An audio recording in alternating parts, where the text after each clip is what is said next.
and Krishna. Okay, so that's also one of the connection Prabhupada is giving. Therefore, one who is in Krishna consciousness, who is engaged in devotional service, already knows the Vedas. The entanglement of this material world is compared to here to a banyan tree. For one who is engaged in productive activities, there is no end to the banyan tree.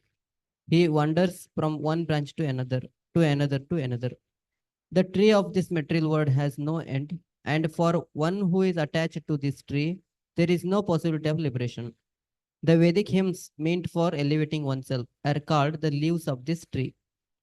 This tree's roots grow upward because they begin from where Brahma is located, the topmost planet of this universe. If one can understand this indestructible tree of illusion, then one can get out of it. This process of extrication should be understood. In the previous chapters, it has been explained that there are many processes by which to get out of the material entanglement. And up to the 13th chapter, we have seen that devotional service to the Supreme Lord is the best way. Now, the basic principle of devotional service is detachment from material activities and attachment to the transcendental service of the Lord. The process of breaking attachment to the material world is discussed in the beginning of this chapter. The root of this material existence grows upward. This means that it begins from the total material substance, from the topmost planet of the universe. From there, the whole universe is expanded with so many branches representing the various planetary systems. The fruits represent the results of the living entities' activities, namely religion, economic development, sense gratification, and liberation. Continue.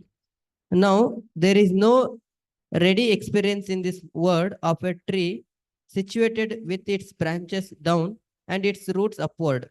But there is such a thing.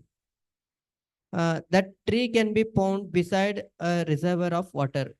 We can see that the tree on the bank reflect upon the water with their branches down and roots up. In other words, the tree of this material world is only a reflection of the real tree of the spiritual world. This reflection of the spiritual world is situated on desire, just as the tree's reflection is situated on water. Desire is the cause of things, being situated in this reflected material light. One who wants to get out of this material existence must know this tree thoroughly through analytical study. Then he can cut off his relationship with it. This tree, being the reflection of the real tree, is an exact replica. Everything is there in the spiritual world.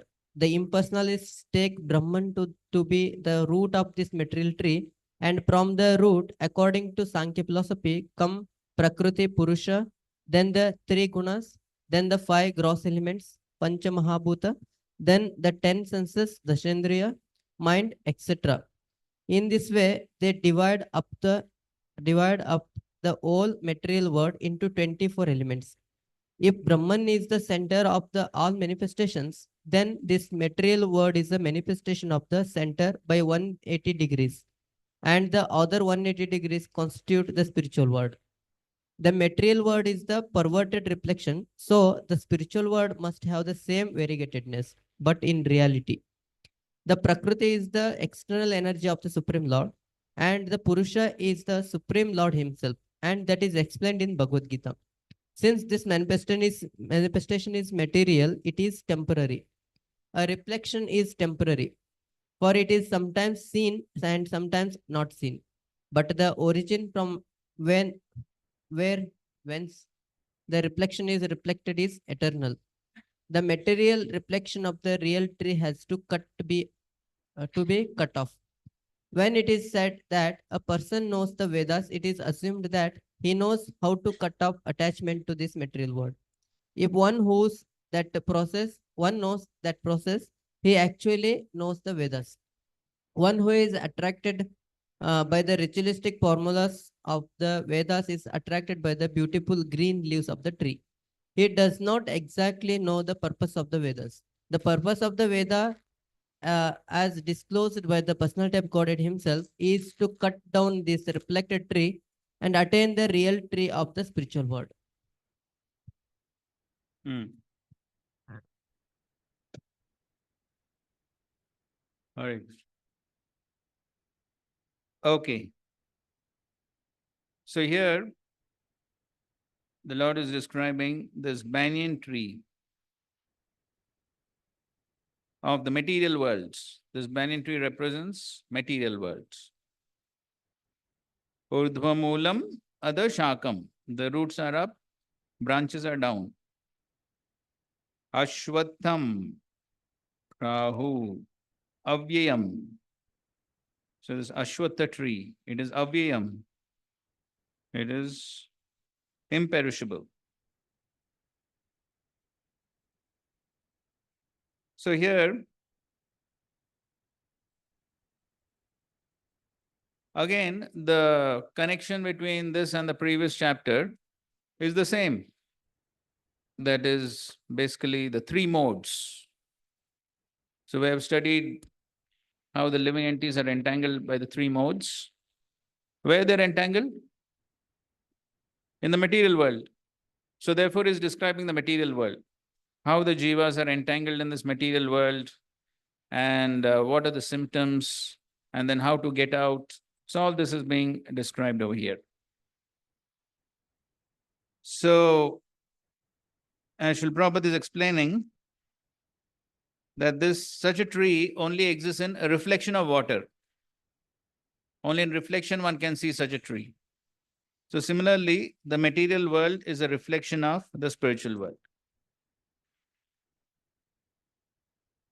So the roots of this tree, the roots are upward. So where they begin? Yes, from Brahmaloka. And then all the planetary systems are present on the various branches of the tree. Okay. Okay, let's read this. इसको क्या? थोड़ा पढ़ने दो ना फिर question पूछ.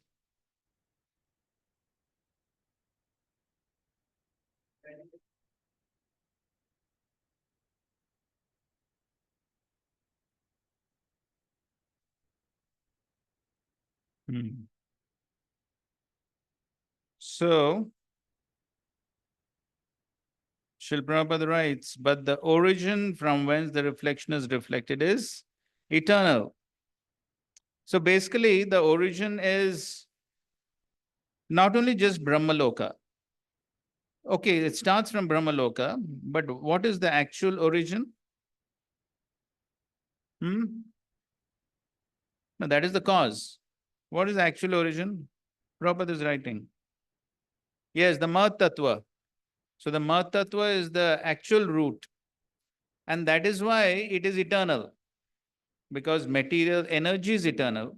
So therefore, he's describing that this material, this reflection is also eternal. So in order to cut in order to cut this tree, one has to know the Vedas. Then he can cut off the attachment to this tree. Okay. Okay, can somebody say why Krishna is only using the analogy of banyan tree? Why not mango tree? Huh? It's complicated. Yeah. This banyan tree is complicated. It grows huge surroundings it takes. ठीक है. So why it is complicated? Vedas are complicated. Now, why is the tree complicated? You said tree is complicated. Why is tree complicated? Because this roots project everywhere grows and everywhere falls down like ठीक है. it covers so much area. हाँ, ठीक है, correct. हाँ, Shubham Prabhu. We have heard that Krishna also compares himself with like people tree or banyan tree, which is very sacred in Vedic texts. Like one represents Brahma and one represents Vishnu. That's what different like Yeah, what represents Brahma and what represents? means. I like there is to be. It's not authentic source, but yes, it's like information, Boji. But I'm not about surety. Like Kalyan used to come from Gorakhpur. My father used to read that before. Kalyan, which are narration of Puranas. So it could be wrong, but there it is mentioned that one is compared to Brahma and like they are very sacred. That's what I could We understand. never heard it from. Okay. Yes. But about So avoid quoting, here and there. Hmm. At least after studying Bhakti Shastri, one should not quote here and there. Yes, yes. If we find some source in Puranas, then If it is authentic Purana, it is okay. yes. Thank you, Guru. इनको तो Here it is compared to banyan tree because here the roots of banyan tree is also the others that come from up to down. That's why because of that thing it is compared to banyan tree. ठीक है. Okay, let's see here. पढ़ो. 15th chapter states connection between chapter 14 and 15. The 15th chapter states that detachment is the cause of cessation of birth, that the soul is an amsha of the Lord, and that Krishna is superior to matter and jiva. The second to last verse of the last chapter stated that by Bhakti Yoga one can attain the status of Brahman. Mam chayo avyabhicharena bhakti yogena sevate sagunan samatittetan brahma bhuyaya kalpate. The question may be asked, how does a person attain impersonal Brahman by Bhakti Yoga rendered to the Lord who possesses a human form? True, I am human in form, but I am the basis of Brahman, the supreme shelter of Brahman. This statement, which functions as a sutra, forms the beginning of chapter 15. Krishna Chakravarti Thakur 15.1. You said that the devotee surpassing the gunas, sagunan samatitteta, attains the status of Brahman. What is this material world made of gunas? From where did it begin? Okay, so that is the connection. Sa gunan samatityeta. So therefore, the question is, what is this material world made of gunas? From where did it begin? Who is that jiva who surpasses samsara by devotion to you? You also spoke of the jiva being qualified for Brahman, Brahma bhuyaya kalpate. What is that Brahman? And who are you, the basis of the Brahman? Anticipating these questions, the Lord now speaks. First, with the use of metaphor, the material world made of gunas is compared to an ashwatha tree. Above all planets in Satyaloka lives four-headed Brahma, who is the one root of the tree of material world, and who is composed of Mahat Tattva, the first sprout from Prakriti, Urdha Moola. The branches of the trees are below, composed of Devas, Gandharvas, Kinnaras, Asuras, Rakshasas, Pretas, Bhutas, humans, cows, horses, and such beasts, birds, insects, worms, moths, and immobile creatures at the bottom, in the realms of Saha, Bhuva, and Bhulok. This Ashwatha tree is the best tree because it lets one fulfill one's goal of Artha, Dharma, Kama, and Moksha. But according to the viewpoint of Bhakti, Ashwa means that which will not last till tomorrow. Means not, Swaha means tomorrow. Ashwatha therefore means that which is bound to perish. For the non-devotees, however, it appears to be indestructible, avyayam. Because they expand the bondage of the material world, they are called the leaves, paranani. With these leaves, the tree becomes attractive. He who knows this tree is the knower of the Vedas. Okay. So meaning ashwatha is a shwa. Means not, shwa means tomorrow. So this tree will not last till tomorrow. कभी खत्म हो जाएगा. So therefore, this material world is temporary. So therefore, he says ashwatha. So one devotee gave another meaning also.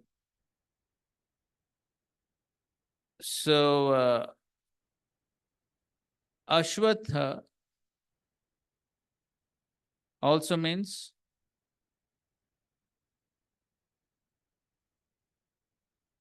ghoda.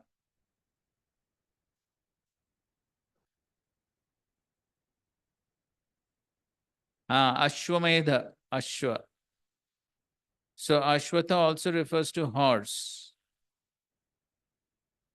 And how many of you have seen a horse standing for a long time? Huh? कैसे खड़ा होता?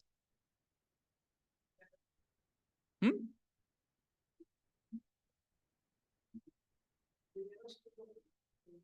ठीक है.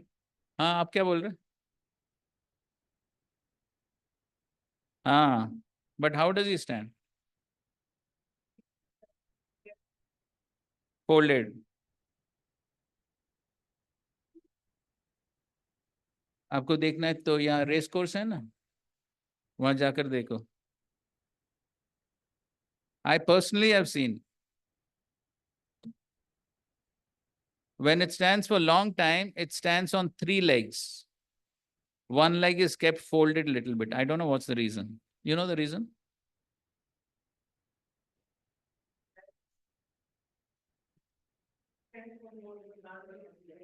Ah, horse stands on 3 legs. Huh? Horse never sits, therefore he wants to rest one leg while standing.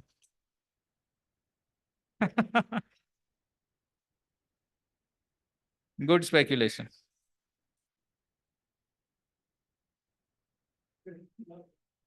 So therefore, 3 and 1 refers to what?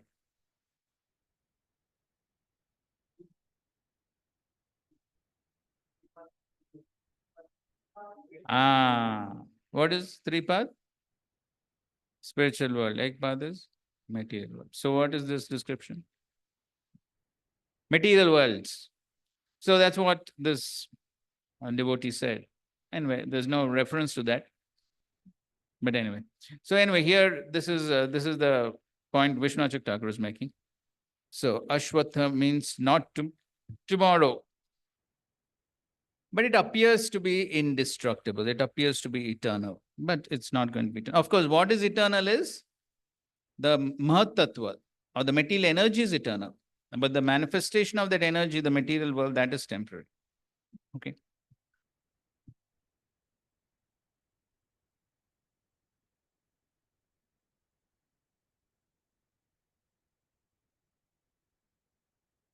Okay, so that's the description of the day. क्या प्रश्न है आपका?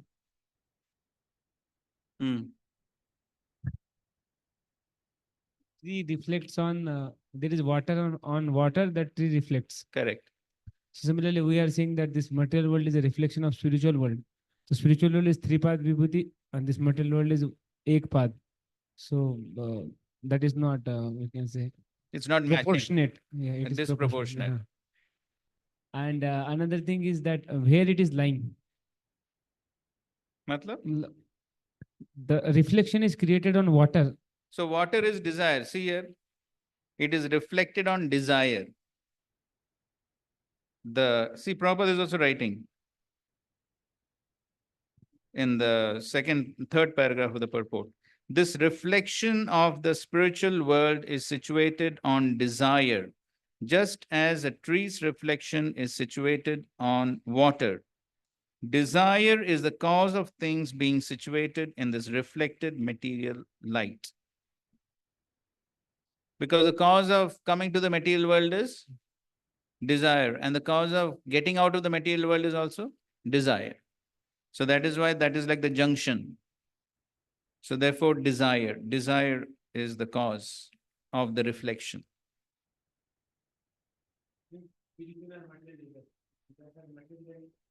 Then material world. The cause of the reflection is desire, correct? Because of Jiva's desire, only material world is there. So that is why the water is compared to desire. Okay? Proportion. Huh? Because we say that it is a reflection of total spiritual world. So then spiritual world is three paths. So the reflection should be. Another thing is that this reflection is like that reflection is means we can feel it, like this pain is a reflection. So there must be some spiritual pain or what kind of. Correct. Your point is correct. Everything that is there in the material world has to be there in the spiritual world. That is correct. Because it's reflection. So everything has to be there. So therefore in the spiritual world also everything is there, no? Everything is there in spiritual world. What is not there in the spiritual world?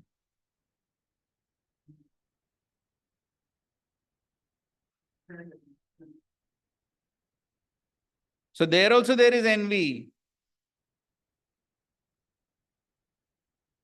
Prabhupada writes, no? There also there is competition. Competition is due to envy. But that is what type of competition? Yes, spiritual competition, transcendental competition, Vaikuntha competition. But it is there. That is spiritual envy. Yes, healthy competition, correct.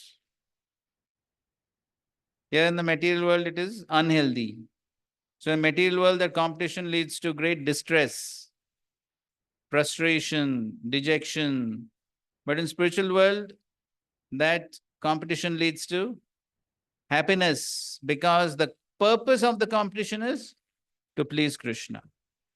So everything is there in the spiritual world.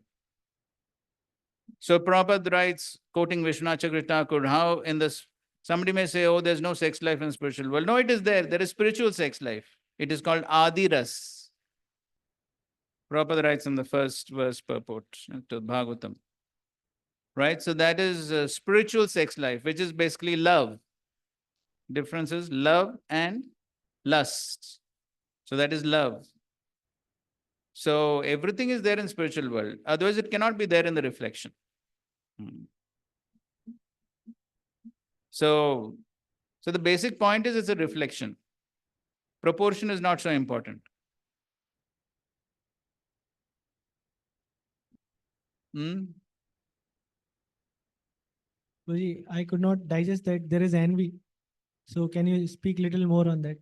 Like you told that competition is symptom of one of the symptom of envy is competition, but it could be because of greed also, no?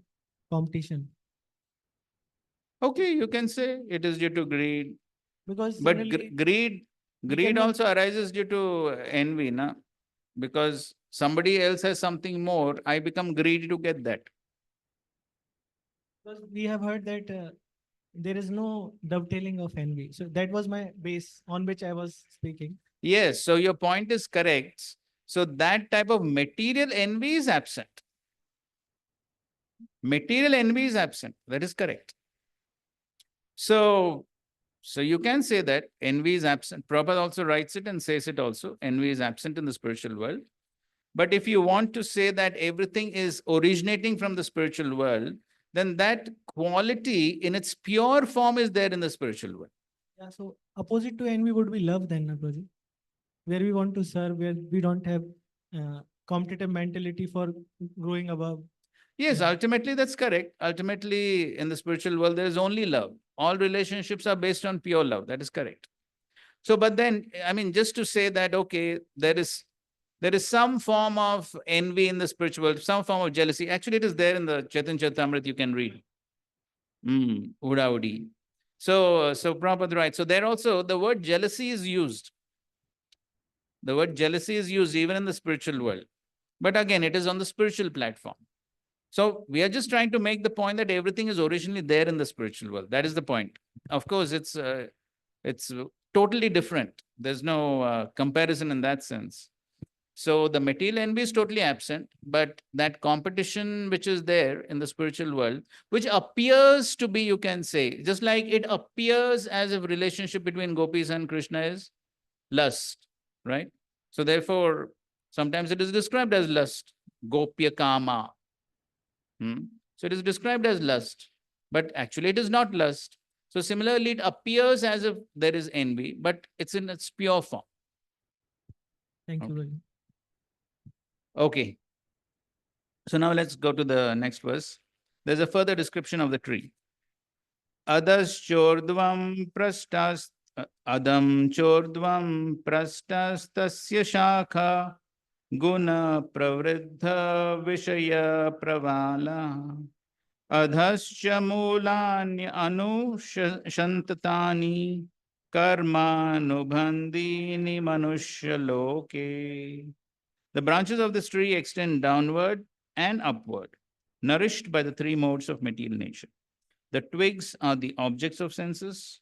This tree also has roots going down, and these are bound to the fruitive actions of human society.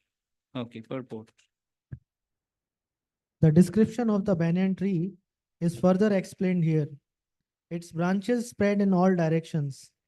In the lower parts, there are variegated manifestations of living entities, human beings, animals, horses, cows, dogs, cats, etc. These are situated on the lower parts of the branches, whereas on the upper parts are higher forms of living entities, the demigods, Gandharvas, and many other higher species of life. As a tree is nourished by water, so this tree is nourished by the three modes of material nature. Sometimes we find that a tract of land is barren for want of sufficient water, and sometimes a tract is very green. Similarly, where particular modes of material nature are proportionately greater in quantity, the different species of life are manifested accordingly. The twigs of the tree are considered to be the sense objects. By development of the different modes of nature, we develop different senses, and by the senses, we enjoy different varieties of sense objects. The tips of the branches are the senses, the ears, nose, eyes, etc., which are attached to the enjoyment of different sense objects. The tips are sound, form, touch, and so on, the sense objects. The subsidiary roots are attachment and aversions, which are byproduct of different varieties of suffering and sense enjoyment. The tendencies toward piety and impiety are considered to develop from these secondary roots, which spread in all directions. The real root is from Brahma, and the other root are in the human planetary systems. After one enjoys the results of virtuous activities in the upper planetary systems, he comes down to this earth and renews his karma or fruitive activities for promotion. This planet of human beings is considered the field of activities. Yes, this planet of human beings is considered the field of activities because from here one can either go up or down. So, this is the description of the tree. So, from where the tree gets nourishment? This tree from water, but what about the banyan tree? This banyan tree? Yes, the three gunas. So, three gunas nourish the tree because the three gunas keep one entangled within the tree of the material worlds. So, that is why the nourishment of the tree is from three gunas. The twigs are considered sense objects, and then for the sense objects, there are the various senses. So, the tips of the branches are the senses. So, this is basically the description of the material world. Okay. Then subsidiary roots are attachments and aversions, raga and dvesha, which are the byproducts of different varieties of suffering and sense enjoyment. So I think so we had this discussion in some of our previous classes, how raga and dvesha are the cause of one remaining within the material world. You remember?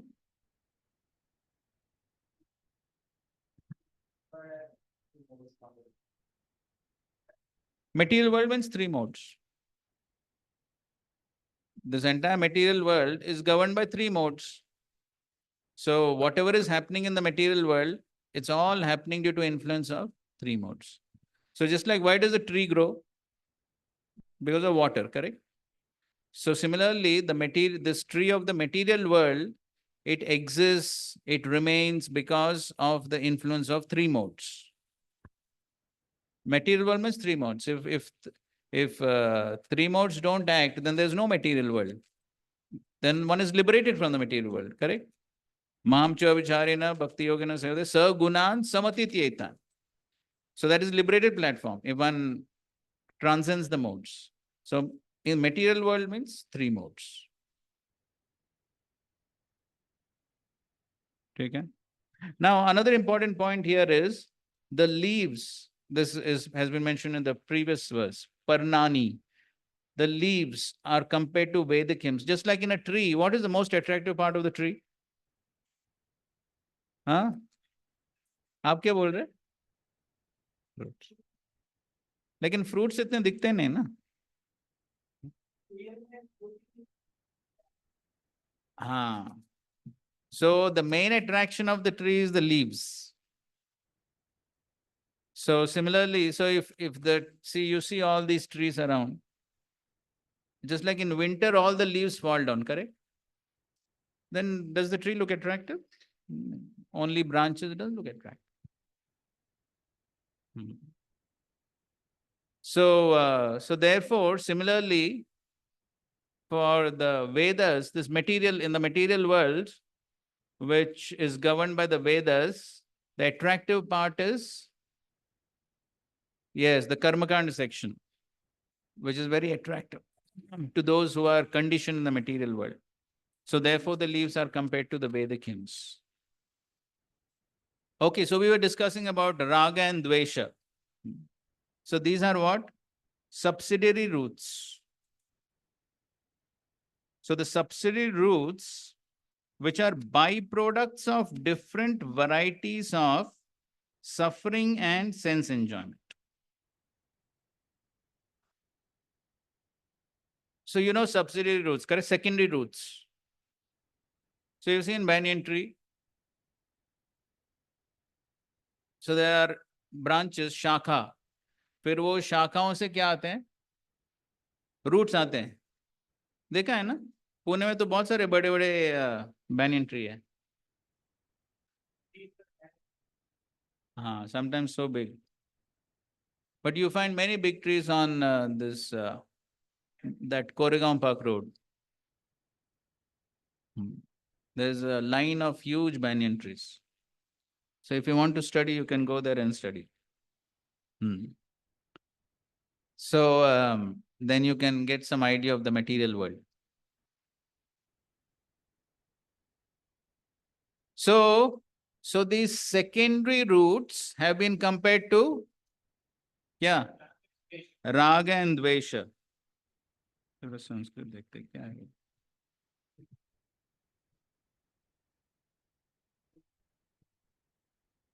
Yes. So why? Because these are the byproducts of enjoyment and suffering. So in the material world, what one gets? Enjoyment and suffering, correct? Sukha dukkha, that is what one gets. Then the byproduct of that sukha dukkha is what? Raga and Dvesha. What is the connection? What is the connection? Correct. So if something gives me sense pleasure, like fruits, you want fruits, no? So fruits give pleasure. So fruits give pleasure, therefore one becomes attached to them. Raga. And if something gives me suffering, then Dvesha. So that is why Raga and Dvesha are considered to be the subsidiary roots or byproducts of Sukha and Dukkha. And then because of Raga and Dvesha, one gets entangled in the material world. This we had discussed. You remember that example of the rat? Example of the rat, you remember? Huh?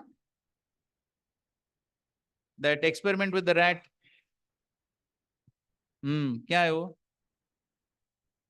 हाँ बताओ.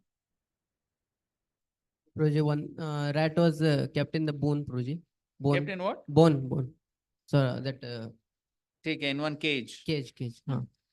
In that project, one side bread, puri, and another side shock, that rod. And Why you like puri, huh? no. So that rat is to come to eat puri, project, and it enjoys. And later, if it is comes this side, project, that getting shocked. And later it changed the portions. The scientist changed, the scientist. Pavlov. Later what happened, project? Again, it changes many times, project, like that.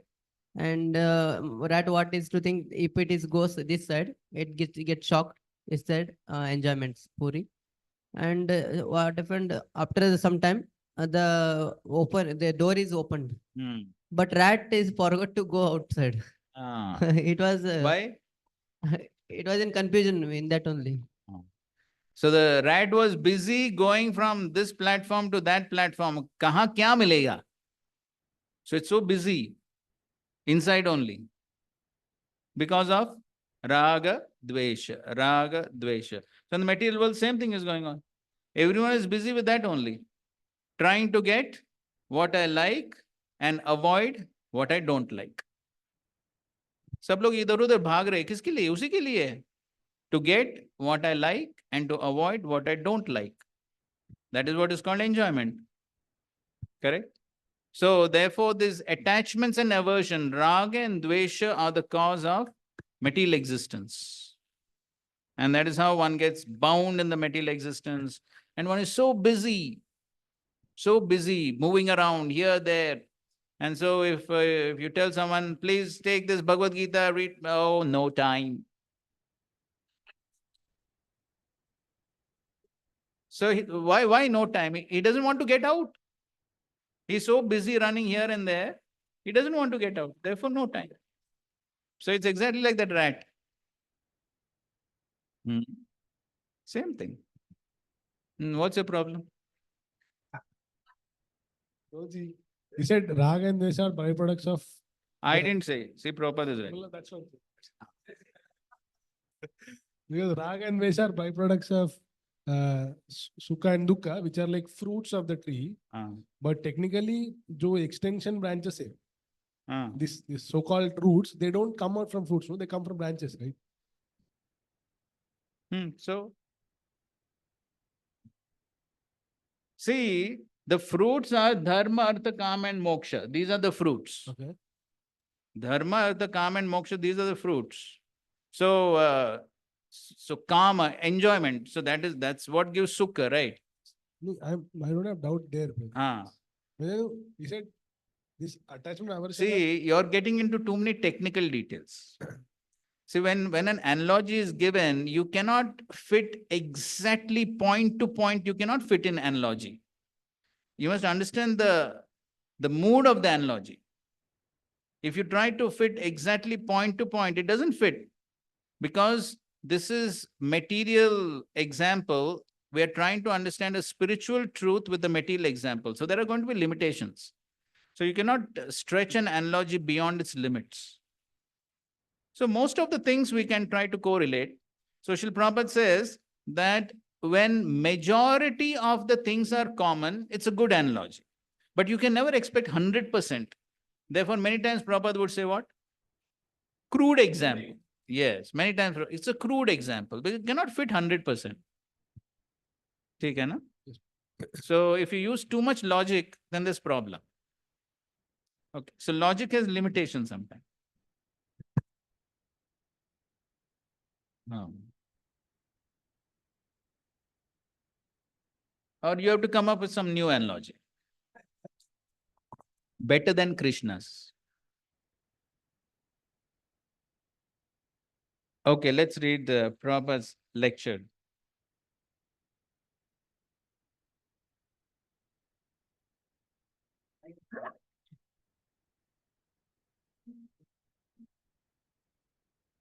Urdhamula. Urdhamula. Just like if you have to keep yourself, the legs are up and the head down. Somebody keeps you like this. How long you will feel comfortable? If somebody takes your legs and catches your head down, then it is not very comfortable. So this whole material world is like that. Urdhamula. The mula should have been down, but it is up. Therefore, it is uncomfortable. Another explanation is this is Perverted. perverted reflection. We have get experience of the Urdhamula on the bank of the river or the bank of the pond. The tree is standing, but the reflection, we find that the same tree has become Urdhvamulam, and Adha Shakham. So, by this statement, Krishna says that this is not real, that reflection in the water of the trees is not real. Real trees up. Similarly, real enjoyment, real varieties, everything is in the spiritual world. It is simply reflection. It is not fact. Therefore, our enjoyment here is called Maya or illusion. Okay, so real enjoyment, real varieties, everything is there in the spiritual worlds. Third and fourth. न रूपमस्येह ततोपलभ्यते नान्तो न चादिर्न च सम्प्रतिष्ठा अश्वत्थमेनं सुविरूढमूलम् असङ्गशस्त्रेण दृढेन चित्वा ततः पदं तत्पतिमार्गितव्यं यस्मिन् गता न निवर्तन्ति भूयः तमेव चाद्यं पुरुषं प्रपद्ये यत प्रवृत्ति प्रसुता पुराणी. The real form of this tree cannot be perceived in this world. No one can understand where it ends, where it begins, or where its foundation is. So that is also the reason why it's compared to banyan tree. So banyan tree also, it's very difficult to find out where is the original tree, where it begins. Because one tree, then roots come down, from that another tree comes, and like that, that's how the tree spreads, correct? So it's very difficult to find out where is the original tree, where is beginning, end. So that is the nature of this material world also. So no one can understand where it ends, where it begins, where its foundation is. But so therefore, just like the banyan tree, you can't find out. So similarly, it's very difficult to find out how, when, why one came to the material world. So if you try to analyze, you'll simply get lost. So therefore, don't analyze. What to do? Cut the tree. There's no point in trying to find out where it begins, where it ends. Better is what? Cut it. But with determination, one must cut down this strongly rooted tree with the weapon of detachment. Asanga shastrena dhrudena chitva. Therefore, one must seek that place from which, having gone, one never returns. Yasmin gata na nivartanti bhuyaha. And there, surrender to that Supreme Personality of Godhead, from whom everything began and from whom everything is extended since time immemorial. Purport. But it is clearly stated that the real form of this banyan tree cannot be understood in this material world. Since the root is upwards and the extension of the real tree is at the other end, when entangled with the material expansions of the tree, one cannot see how far the tree extends, nor can one see the beginning of this tree.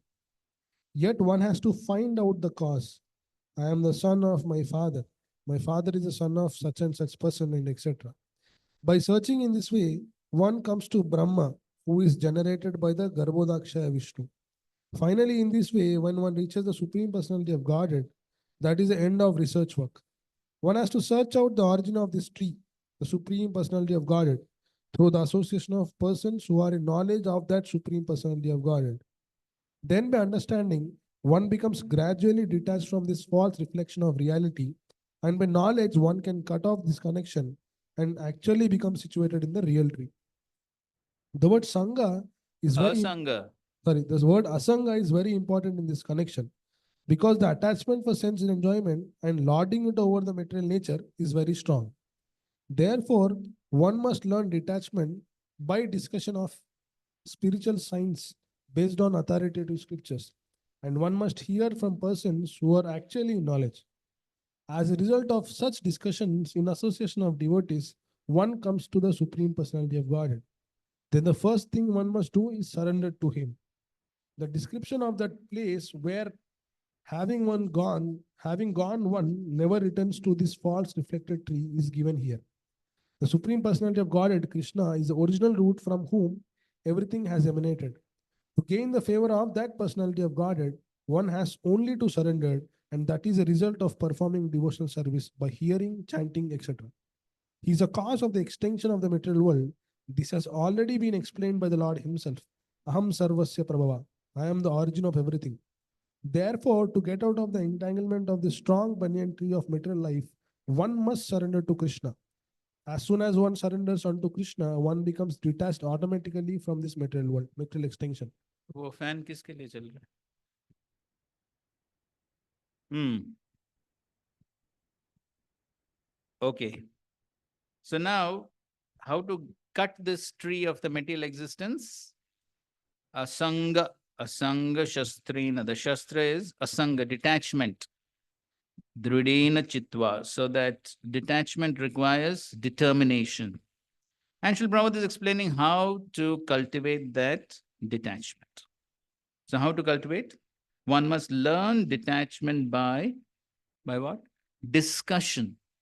Discussion of spiritual science based on authoritative scriptures. And one must hear from persons who are actually in knowledge. As a result of such discussion in the association of devotees, one comes to the Supreme Personality of God. Okay, so therefore the Shastra is again and again saying that there is need of discussion in the association of devotees. So therefore, it is best to attend in the classroom, on site, not online. Because when one is online, there is very little scope for discussion. Because each one is in line with his own ideas and thoughts. So one cannot be part of the discussion. So, but everywhere, Machitta, Madgata, Prana, Bodhayanta, Parasparam. Similarly, that's your favorite verse, it looks like. You quote it all the time. Parasparanu Kathanam. Paraspar. Apas mein. So it has to be, it cannot be with one person, correct? One person can't do. Parasparanu Kathanam means group. There has to be a group. And similarly, Satam Prasangan Mama Virya Samvido. So the Shastra is always emphasizing association. In association, there should be discussion.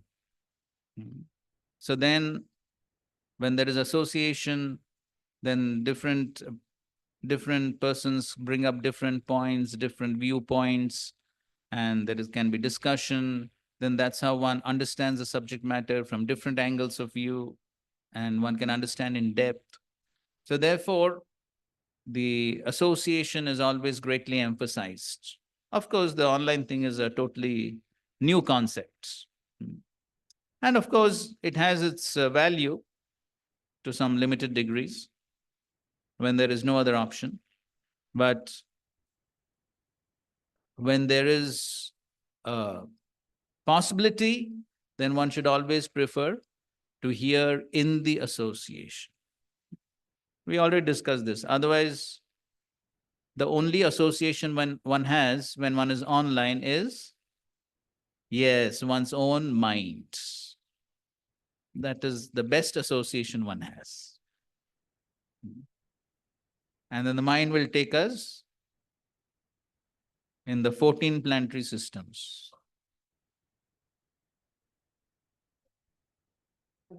Yeah, yo? In the different branches of the banyan tree. And one will be caught up somewhere. Okay, so when we discuss these spiritual subject matters in association, then one develops detachments. Because then one can understand the subject matter well, then one can develop attachment to Krishna, and then by developing attachment to Krishna, one can develop detachment from the material world. So as a result of such discussion in the association of devotees, one comes to the Supreme Personality of God. Then one can understand the Supreme Lord. And then when one understands who is the Supreme Lord, what is the first thing to do? Surrender. Then surrender to the Supreme Lord. Then by surrendering, one can become detached from this material world, and then one can go back to the spiritual world. As soon as one surrenders unto Krishna, one becomes detached automatically from this material existence. Yogis do this detachment, Prabhuji. Correct. But Bhakta do Yukta Vairagya. No? Correct. He engages everything in the service of Krishna. Correct. So how it understand? So these are two types of detachment. Both are types of detachment only, na? Falgu Vairagya, Yukta Vairagya, both are Vairagya. So what the Jnanis and Yogis are doing, that is also Vairagya only, that's also detachment, but it is called as Falgu. In the context of Yukta Vairagya, we should understand this. Yes, so as far as devotees are concerned, we are practicing Yukta Vairagya. So what is the difference between Falgu Vairagya and Yukta Vairagya? ठीक है, naked of devotion नहीं हो गया, ठीक है. हाँ, पंडित is sitting there की. उज्जवल नीलमत प्रभु, आप बता रहे हैं ना? Monkey vairagya, the monkeys. अच्छा, मरकट वैराग्य. Okay, but what is the difference between Falgu Vairagya and Yukta Vairagya?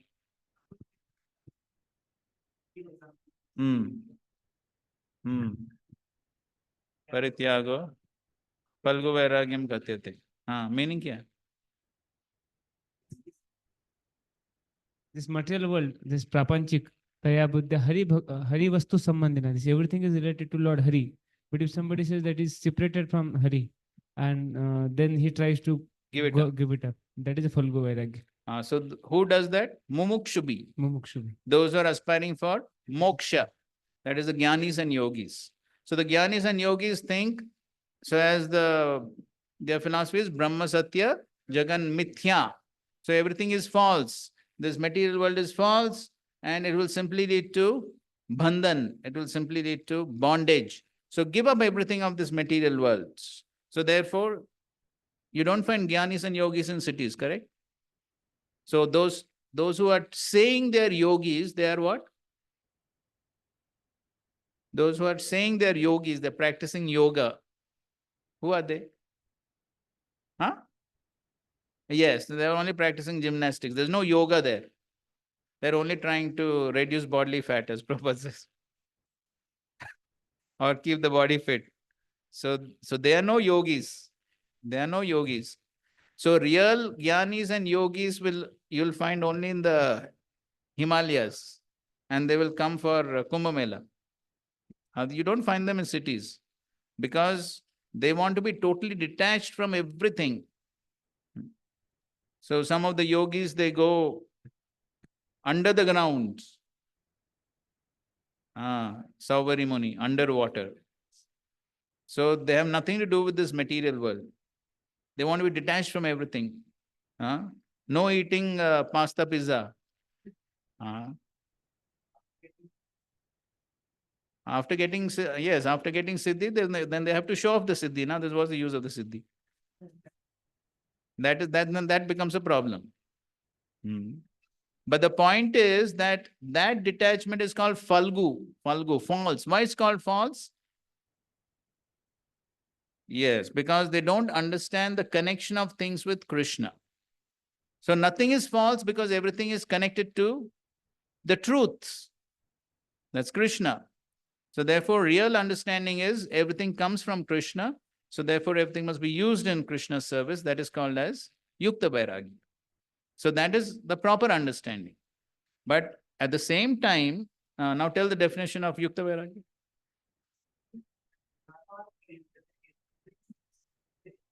What's the first word? Anasaktasya. So it does not mean that one uses everything in Krishna's service and my service, both. No, not like that. First of all, one has to be detached. So one is detached from everything, understanding that everything is Hari Sambandhi Vastuna. Understand that everything belongs to Krishna. It doesn't belong to me. So therefore, I have no right to enjoy. I only enjoy prasadam. What is given as prasadam. Ah.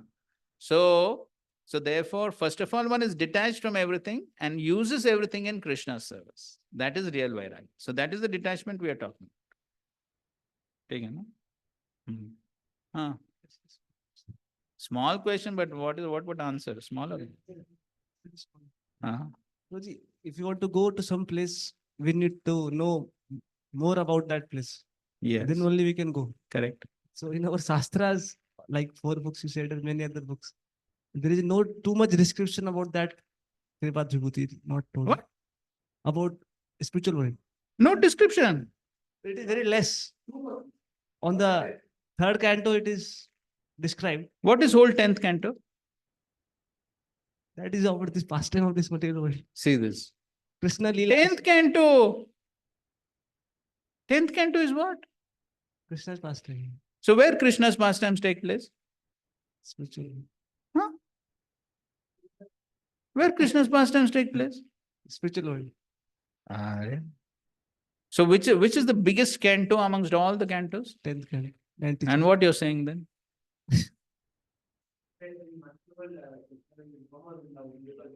So what is the difference between Bhauma Vrindavan and Golok Vrindavan? What is the childhood pastime then? That's a detail. But where Krishna is, the place where Krishna is, what it is. How That is why Krishna comes here to perform so many pastimes, so that we become attracted to the spiritual world. So he comes here to show his pastimes, to tell that there also same thing happens.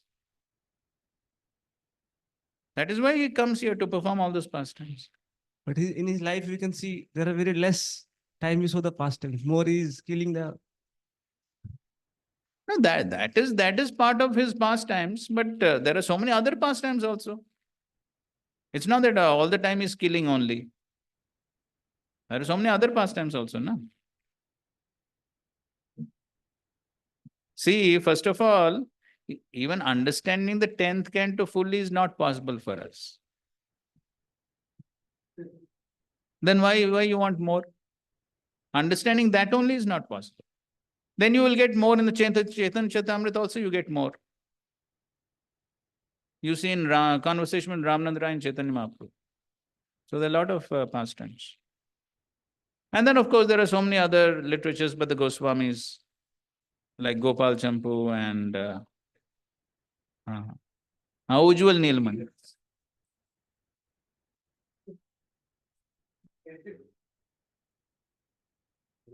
But first understand this, then that. We can't understand this only. So there is enough. There is enough. More than enough for us to digest. Okay, no? We should read that also in sufficiently. Otherwise, attraction will be gradually it will diminish. Right? So first of all, for that attraction take place, first of all, what? Anasaktasya. If anasakti does not develop towards the material world, that asakti is very difficult. So therefore, anasakti also has to develop, no? Therefore, we have to know about the material world. Therefore, you see Prabhupada all the time in his lectures, Janma, Mrityu, Jara, Vyadi. Almost every lecture he says that. Correct? Why? Because first one has to develop detachment. So if one develops some detachment from this world, then one can develop attachment. So of course, it's parallel process, but then both together. So if we are not detached from the material world, we don't try to give up anarthas. Yesham tvantagatam papam, jananam punyaka te dvandamavnama bhajante mam dridam. So if one dridhavrata, then one has to give up the enjoying spirit. After this, Chaitanya Mahaprabhu said, Mama Janmani Janmani Ishwari, that I don't want that spiritual world also. So that stage is little after that. No? After developing asakti toward the spiritual world, after that, okay, I don't want. I want Krishna.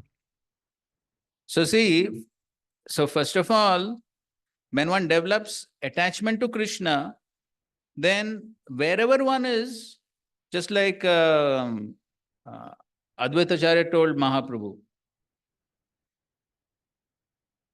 wherever you are, there is Vrindavan.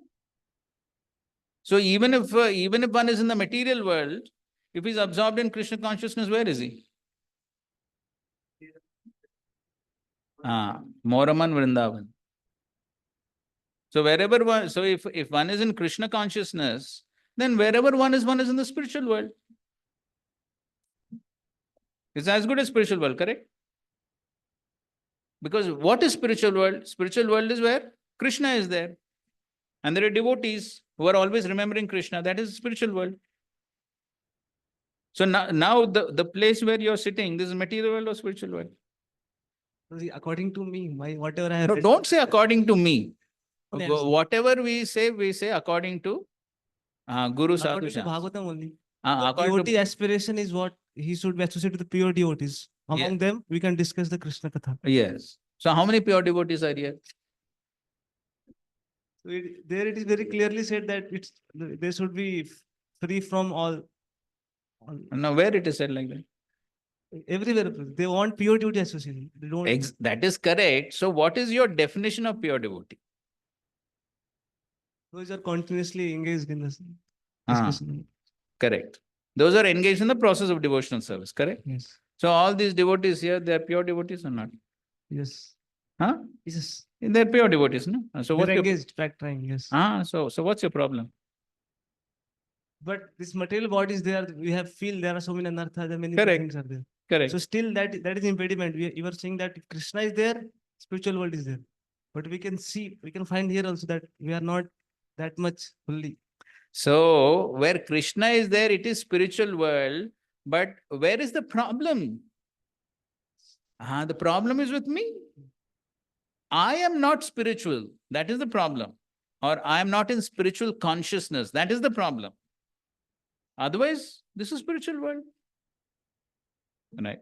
So anyways, as far as we are concerned, so definitely we should aspire, as Srila Prabhupada often says, go back home, back to Godhead. So that should definitely be our aspiration, because as you rightly said, because material body definitely has a lot of limitations, even to practice devotional service. Correct? But why Mahaprabhu is saying Janmani, Janmani Shware? We should be ready. Whenever Krishna wants, we will go. So devotee means what? Just by reading here. Devotee means what? Completely surrendered to Krishna's will. So as far as now we are concerned, we should definitely aspire to go back to the spiritual world. That should definitely be our aspiration. But if after going to the spiritual world, if Krishna says, no, go back to the material world and deliver, then what you will say? Now I am purified. There is no fault or no problem. So hopefully there won't be a problem. So then for the devotee, it doesn't matter, right?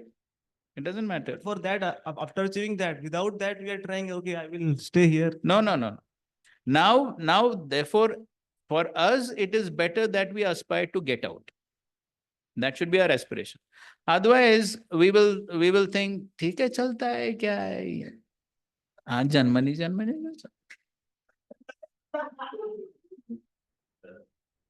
But then we'll never get purified. So if we don't aspire to elevate ourselves to the spiritual world, then we will go down. Correct. So definitely we must aspire to go back to the spiritual world, and for that we need to be purified to go back to the spiritual world. So that definitely should be our goal and our aspiration. But see, the mood in which Mahaprabhu is saying Janmani Janmani Shware is, as again, things will be more clarified in the Nectar of Devotion. A devotee does not aspire for liberation. So our goal is not just liberation. That means simply trying to get out of the material world and live a life of Shanti. That is not our goal. So that is mukti. And that desire for mukti as Prabhupada Saraswati says, is Kevalyam Narakayate. Because that is not the constitutional position of the jiva. So that is what Mahaprabhu is showing, that a devotee does not aspire simply for mukti and trying to get out of the material world and not have any service. That is not the desire of a devotee. And therefore, Rupa Goswami says that these desires for mukti and bhukti are compared to pishachi. So therefore, because a devotee, what can he do without service? Right? So therefore, that is why Mahaprabhu is saying that. As far as we are concerned, we definitely want to serve and we definitely want to go back to the spiritual world because we have a better opportunity to serve in the spiritual world. That should definitely be our aspiration. And not that we think we'll continue in material life. No. Then we will simply degrade ourselves if we think like that. So we want to go back to Godhead. For what purpose? To serve more without any impediments. That is our purpose. And as Bhavanand Prabhu describes, so he describes this pastime of how once Srila Prabhupada told him that Krishna told him to come to this material worlds. And Prabhupada said, no, I don't want to go. It's so difficult, such a difficult place. And Krishna said, don't worry, you just write those books and I will do the rest. And then you come back. So yes, if Krishna orders, then it's fine. But our first aspiration is to get purified and come to spiritual consciousness and serve. This is our main goal. Mukti, getting out of the material world, is simply a byproduct. It's simply a byproduct of the practice of devotional service. That will automatically come. But our main goal is service, bhakti. अरे क्या commentary चल रहा है भाई? क्या commentary चल रहा है? सबको बताओ क्या commentary? You are telling now, getting out of material world is not our goal, because जैसे आपने पहले बोला कि you get a better opportunity to serve in spiritual world.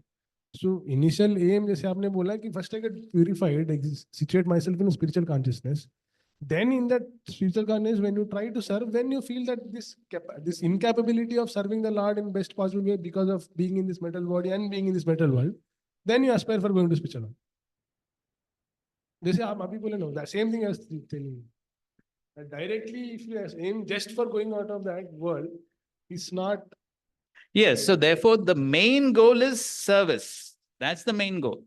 If we simply think of getting out, then that's a desire for mukti. If you're only desiring to get out the material world because I've got frustrated in this material world, so therefore I want to get out. But only that feeling is not the right attitude, correct? The right attitude is, what's the purpose? Serve more. Yes. So the main goal is bhakti, service. That is our main goal. Wherever it may be, that is our main goal. And because we can serve in a much better way in the spiritual world, therefore we want to go. And if in the spiritual world, there are so much of anxieties and tensions and all that is there, then I'll come back to the material world. So therefore the goal has to be clear. In the 11th canto, when Krishna is leaving this world, he tells to Uddhava that Uddhava, don't stay here long. You have to go. After finishing giving knowledge to Narayana, you have to go. Krishna also said, there Acharyas write that Krishna also said the example of not staying in this material more. Jaldi niklo idhar se, aisa like that. Correct. That's true. Because even Krishna relishes the association of devotees in the spiritual world, all the pure devotees. So definitely that's true. So therefore, definitely we want to go there. So there's no problem in desiring to go back home, back to Godhead. No problem. Okay. Definitely you should desire and then become purified to qualify to go there. And then you can take us also along with you. ठीक है? हाँ, क्या है आपका?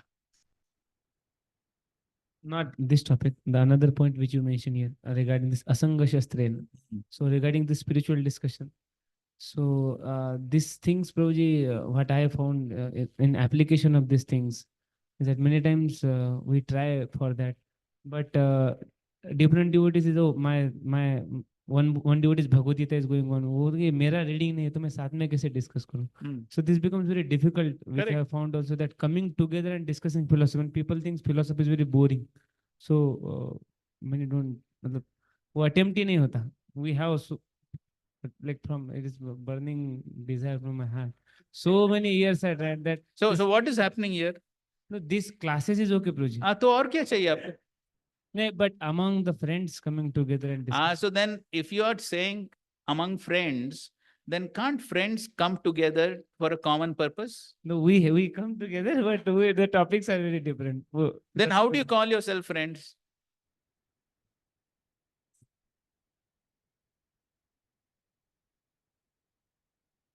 If you say you are friends, then you have to cooperate, no? Miss, for other things it happens, which as of now. No, why not for this thing? That is question how we can apply that. That we can. So that is what? So that is called cooperation. So if you think that discussion in association is good, then we should discuss something common. And there is no problem. You take a section of the Bhagavatam and you discuss. Every part of the Bhagavatam is like what? Rasgulla. Rasgulla from English. Take any part. It's sweets. Very difficult to miss. Yes, that is why it's called Kali Yuga. Very difficult. That's correct. Because I think Maya and Kali does not allow to come together. No, but then that is why we are practicing devotional service, so that Kali does not interfere with us. Where there's a will, there is a way. So it's possible. Yes. We know devotees who do it, who come together and discuss, read and discuss. There are devotees doing it. It's not some novel idea which does not exist. It's possible. Do you find the right friends?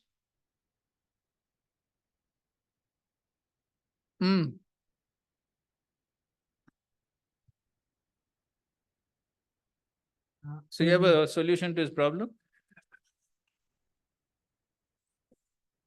I have better resolution to be heard. Like I wanted to know, Prabhuji, I heard that initially you were also in the kitchen. You served in the अभी ये kitchen. subject कहाँ से आ गया? So I wanted to know how did you develop, Prabhuji? Means What develop? desire to read and study. How did you, did that in your initial years? Then now you're teaching, sharing so nice nectarian, in realization. No, see, So in how did Krishna consciousness, see, when one does not know how to swim, then what is done? He's thrown into the water, correct? Then somehow he learns to swim. You got the point? Huh? I got the point, but No, there is no other point. That is the only point. That's all. It is not that, I had some specific desire or taste or anything. Nothing like that. Service came, we did it. That's all. There's no other question there. Huh?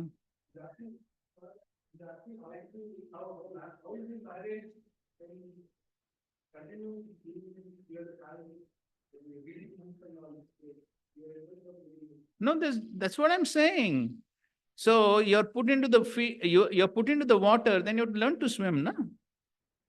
So you're told to give a class, then what you will do? What you'll do?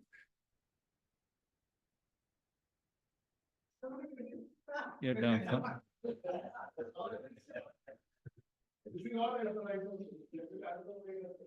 And you got your answer, right? These are NIT people they talk to. Thinking out of the box. Too many boxes outside. Okay, so therefore we must learn how to surrender. That is the next verse, how to surrender. Nirmana moha jita sanga dosha adhyatma nitya vinivritta kamaha dvandver vimukta sukha dukkha sanye gacchantya mudha padamavyayam tat. Those who are free from false prestige, illusion, and false association, who understand the eternal, who are done with material lust, who are free from the dualities of happiness and distress, and who unbewildered know how to surrender unto the Supreme Person, attain to that eternal kingdom. Okay, let's see how many online are awake. Can somebody please read this purport online? Yes, Prabhuji. The surrendering process is described here very nicely. The first qualification is that one should not be deluded by pride, because the conditioned soul is puffed up, thinking himself the lord of material nature. It is very difficult for him to surrender unto the Supreme Personality of Godhead. One should know by the cultivation of real knowledge that he is not lord of material nature. The Supreme Personality of Godhead is the Lord. When one is free from delusion caused by pride, he can begin the process of surrender. For one who is always expecting some honor in this material world, it is not possible to surrender to the Supreme Person. Pride is due to illusion. For although one comes here, stays for a brief time, and then goes away, he has the foolish notion that he is the Lord of the world. He thus makes all things complicated, and he is always in trouble. The whole world moves under this impression. People are considering the land, this earth, to belong to human society, and they have divided the land under the false impression that they are the proprietors. One has to get out of this false notion that human society is the proprietor of this world. When one is freed from such a false notion, he becomes free from all the false association caused by familial, social, and national affection. This faulty association bind one to this material world. After this stage, one has to develop spiritual knowledge. One has to cultivate knowledge of what is actually his own and what is actually not his own. And when one has an understanding of things as they are, he becomes free from all dual conception, such as happiness and distress, pleasure and pain. He becomes full in knowledge. Then it is possible for him to surrender to the Supreme Personality of Godhead. Yes, so as Hare Prabhupada says, the surrendering process is described here very nicely. And the first qualification is nirmana, freedom from prides. So just like previously in 13th chapter also we saw. Yes, amanitvam, there also Prabhupada has written. This is first step. First step. Because without giving up the pride, then there's no question of surrender. Yes. Because if there's pride, one thinks, why should I surrender? What is the need? So therefore, the first step is giving up the pride. So, and what is the cause of pride? Prabhupada is describing. What is the cause of pride? Moha. Nirmana moha. So one has to give up the moha. And as Srila Prabhupada is describing, what is that moha? That even though one is so insignificant, lives for such a short time in this world, but still one thinks, I'm so great. At any moment, today's morning's class, Prabhupada was basically talking about this only. Padam padam yad vipadam. Any moment one can be finished. So that is the nature of this world. Whoever one may be. And in the history of the world, we have seen prime ministers, presidents, at the least expected moments, shot. So if presidents and prime ministers are not spared, then what about anybody else? So any moment. So what is there to be proud of? What is that? Any moment, paralysis, stroke, heart attack, accident, any moment, least expected moment. So what is that to be proud? What is within our control? What is within our control? Practically nothing. So therefore, one who realizes this, then he's not proud. So the only cause of pride is illusion, moha. Because of moha, one thinks, oh, I'm great, I can do this, I can do that. But the moment one realizes I'm so insignificant, nothing is in my control, then one gives up the pride. So that's what Srila Prabhupada, most of the purport Prabhupada is describing this point of pride only. So, as he says, pride is due to illusion, for although one comes here, stays for a brief time, and then goes away, he has the foolish notion that he is the Lord of the worlds. He thus makes all things complicated and he is always in trouble. And the whole world moves under this impression. And so therefore, when one realizes this, therefore the symptom of jnana is amanitva. And the process to increase that jnana is also amanitva. So as Prabhupada does mention this also, the tree that bears fruits bends low. So if one has the fruits of, what are the fruits compared to? Yeah. Realization, the fruits of realization, realized knowledge. So when one has those fruits of realizations, then one understands I'm so insignificant, then one automatically bends low. Then automatically one becomes humble. So, nirmana moha, jitasanga dosha. So therefore, when one is free from false prestige, illusion, false association, asatsang. When one is freed from such a false notion, becomes free from all such false associations caused by familial, social, national affections. So one gives up the false associations. One chooses the right association when one understands all these things. So, and then adhyatma nitya vinivratta kamaha. So then one is free from kama. And then when one is free from kama, then one is free from all the dualities. Dvandvair vimukta sukha dukkha sangye. Because dvandva is because of enjoying spirits. Because of the enjoying spirit, I like this, that's what we're discussing. Raga, dvesha. I like this, I don't like this. This is all because of enjoying spirit, the kama.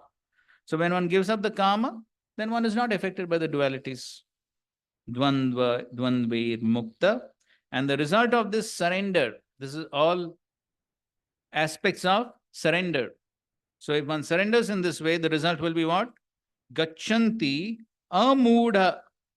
Those who are amudha. Those are not mudha. Those are not foolish. Those are not bewildered. So such amudha, where they go? Gachanti padam avyayam. Then they go to the spiritual world, which is avyayam, which is eternal. So this is the process by which one can go back to the spiritual worlds. This is the process by which one can get out of what? The tree of material existence. Asanga shastrena dhrudena chitva. So to get out of the entanglement of the banyan tree, one needs to surrender to the Supreme Lord, and this is the process of surrender. So now the next section, 6 to 11, transmigration. आज क्या है? आज इतने सारे प्रश्न हैं आपके, कुछ स्पेशल रियलाइजेशन आ गया लगता है. हाँ हाँ बोलो. अरे आप वो उनको Prithvi, we see in the life of acharyas, they are always humble, free from pride. Ah. But we see in our life, so little we are advanced in the spiritual life, but we have our life, we have pride. I'm something. So how to give up that? So that is what is being discussed. Okay. So how to give up the pride? That is what we read in the previous purport. How to develop detachment? Discussion. Yes, discussion in the association of devotees. So remain in the association of devotees, then one will be forced to give up the pride. Yes. Then automatically one will be humbled in the association. And that is Krishna's arrangement. In the association of devotees, Krishna makes that arrangement. Nobody is spared. History has shown, without a doubt, history has shown again and again, if one simply remains, one will be forced to become humble, whether you like it or not. Therefore, Krishna says, remain in the association. Therefore, Prabhupada emphasized, remain in the association. Then Krishna does his plan through the association of devotees. It's a fact. And therefore, when one is humbled in the association, one must accept it as Krishna's plan, Krishna's mercy. Because, as you rightly said, we need to get rid of pride. So, therefore, those who find this humbling process too difficult, then they leave the association. They leave the association. ये सब नहीं जमता है, नहीं जमता है. Then one leaves, then one loses the opportunity to make spiritual progress. But that's what happens in the association. And we have seen that anyone who's seriously trying to progress in the association, amazing purification.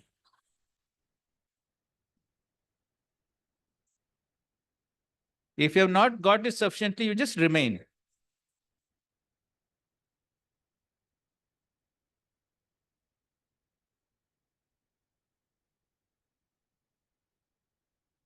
See, if one is, we gave this example previously also. In the jail, what is given? Jail dress. So what is the jail dress here? So the material body means one is criminal. And in the criminal in the jail, what happens? Punishment. So nobody is spared. Nobody is spared. From top to down.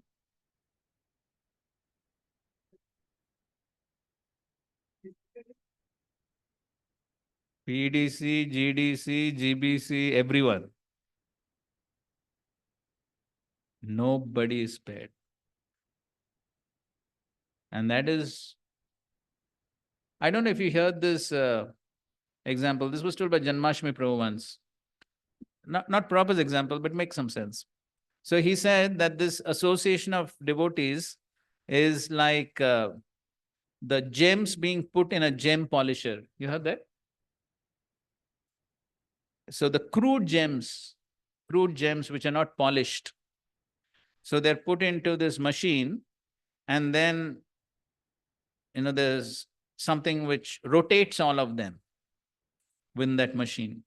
So when the rotation takes place, then all these gems they collide against each other, they strike each other, and then the uneven edges are broken and they get polished. ठीक है, आप दूसरा analogy निकालो.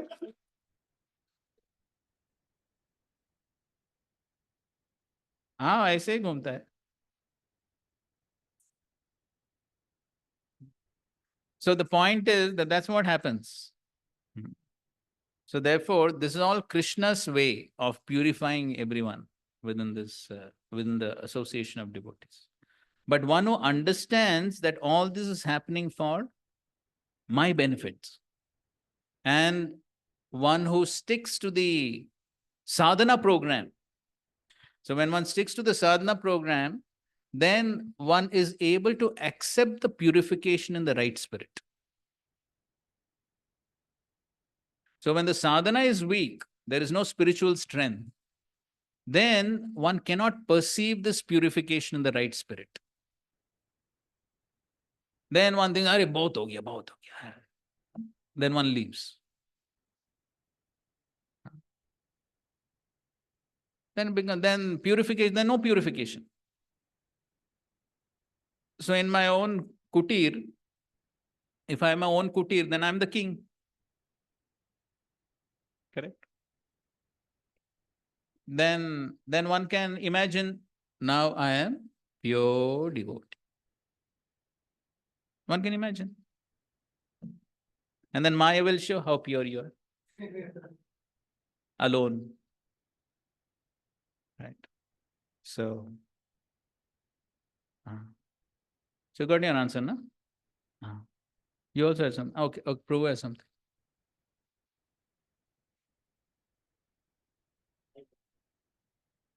Purification point. There, But just one point on that. But we should not become agents for others' purification.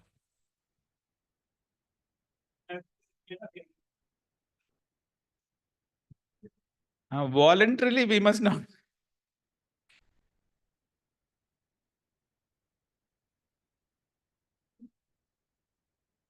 my question is, Praji, Ah. my senses are imperfect, but I'm struggling that matter. So Hindi में बोलो. जो भी मेरा sense जो है वो control नहीं है, मैं उसके ऊपर स्ट्रगल कर रहा हूँ. तो ये जो हो रहा है, मैं उसको सोचूं कि ये सही हो रहा है कि इसके ऊपर कुछ मेरे को करना है, कि मैं सोचूंगा कि हाँ जो हो रहा है मेरा प्यूरिफिकेशन के लिए हो रहा है. हाँ ठीक है.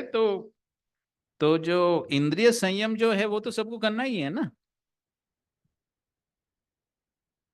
माइंडली तो मुझे भी प्रयास करना है. ऐसा नहीं कि बाकी वक्त मुझे प्यूरिफाई करेंगे, मुझे कुछ करना नहीं है. ऐसा नहीं है. तो मुझे तो प्रयास करना ही है शुद्धिकरण के लिए. तो अलग अलग तरीके से भगवान प्यूरिफाई करते, लेकिन मुझे भी प्रयास करना है ना शुद्ध होने के लिए. इसलिए हम साधना भक्ति उसी के लिए है ना. हम हरि नाम जप कर रहे हैं, नियमों का पालन कर रहे हैं, वो सब किसके लिए? शुद्धिकरण के लिए.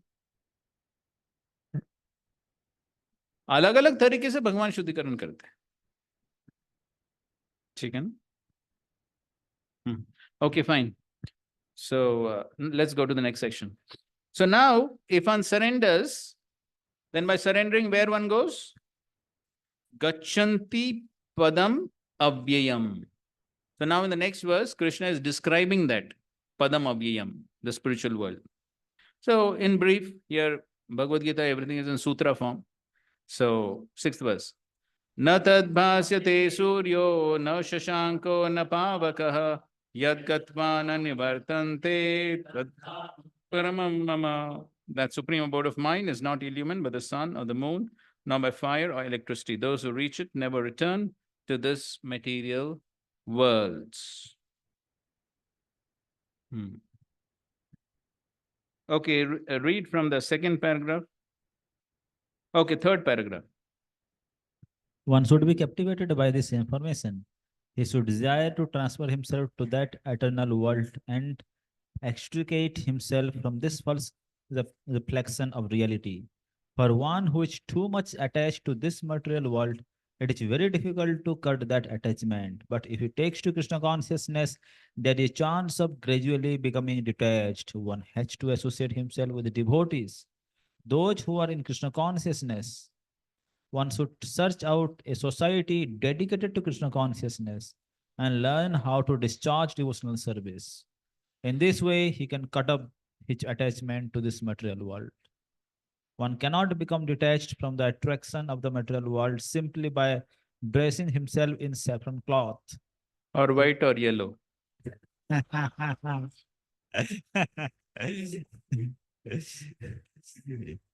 He must become attached to devotional service of the Lord. Therefore, one should take it very seriously that devotional service, as described in 12th chapter, is the only way to get out of this false representation of the real tree. In this, in chapter 14, the contamination of all kinds of processes by material nature is described. Only by devotional service is described as purely transcendental. आगे बढ़ो. आगे बढ़ो भैया. Hmm. The words Paramam Mama are very important here. Actually, every nook and corner is the property of the Supreme Lord. But the spiritual world is Paramam, full of six opulences. The Katha Upanishad 2 to 15 also confirms that in the spiritual world there is no need of sunshine, moonshine, or stars. Natatra Suryo Hati, na Chandra Tarakam. For the whole spiritual sky is illuminated by the internal potency of the Supreme Lord. That supreme abode can be achieved only by surrender and by no other means. Okay, so here Krishna is giving a brief description of the spiritual world. This is just a sample to show the beauty of the spiritual world. No need of sun, moon, electricity. So, well, that's lecture come here. Okay, read this. This is interesting. Why should you pay the electric bill? What is the foolishness? What is this foolishness? Why should you pay the electric bill? Go there and live there. There is no need of Natad Basyate. It is the spiritual world is not lightened by the sun, moon, because everyone is effulgent. Every planet is effulgent. So therefore, there is no need of these things. There is no ignorance. There is no scarcity. There is no miserable condition. So for those who are frustrated with electricity bills, at least that should be impetus. Here, of course, brahmacharis, nobody pays electricity bill. That is the problem. But at least you should know, na? Big electricity bill comes, na?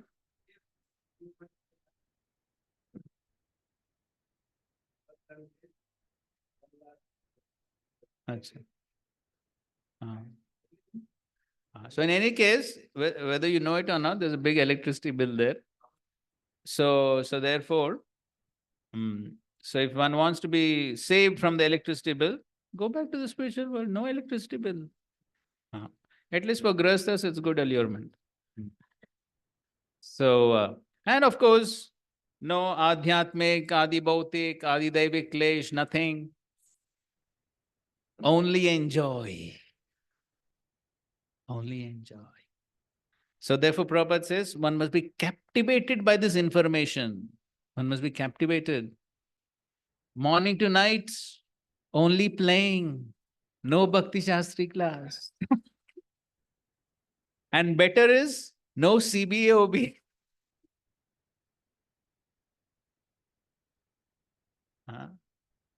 So you should be happy, na? Huh? क्या? खाने का problem तो है ही नहीं वहां पे. There everything unlimited. Everything unlimited. So Prabhupada describes, so your kitchen no need. Kitchen closed. Because whatever one wants, Kalpa Vriksha. Prabhupada says, na? Here you get only, you get apple from apple tree, mango from mango tree. But there from apple tree also you can get kachori, samosa, everything one can get. Prabhupada says, no? So what is, where your kitchen? No kitchen. So you're happy or not?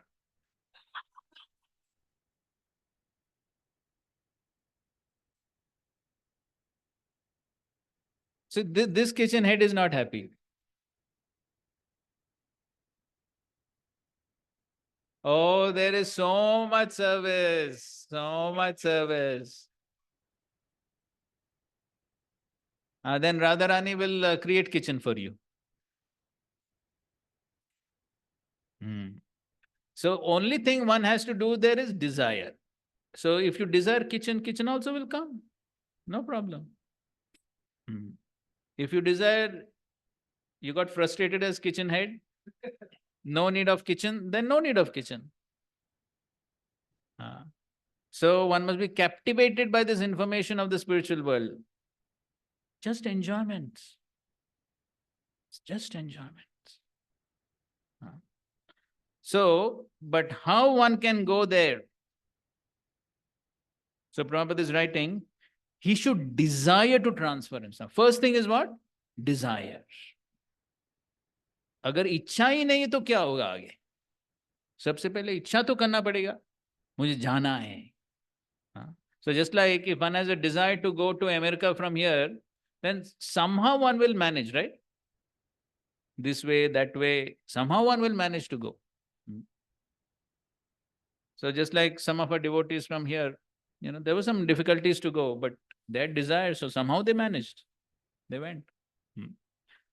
So similarly, if one has a strong desire to go to the spiritual world, then one will do the needful to go. Okay, now the next question is what to do? For one who is too much attached to this material world, it's very difficult to cut that attachment.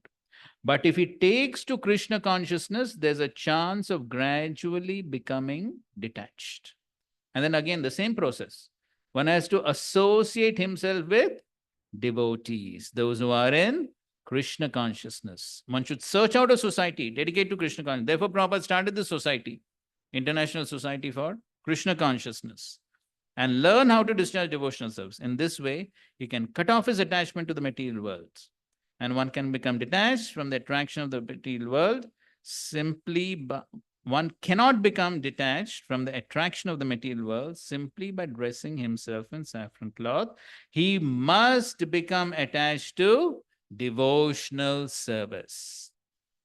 So becoming detached is not simply something external, not simply external. ठीक है, अभी saffron cloth हो गया, तिलक कंठी माला आ गया, I'm detached. No. So one has to cultivate that detachment by devotional service. So by devotional service, one develops attachment to Krishna. To the degree one develops attachment to Krishna, then one becomes detached from the material world. So therefore, in the association of devotees, one needs to cultivate devotional service. That is what is important. Okay. Also, some acharyas give another meaning of this. Na tad bhasate suryo, na shashanko, na pavaka. So just like all these are different devatas for different senses. So Surya is devata for eyes.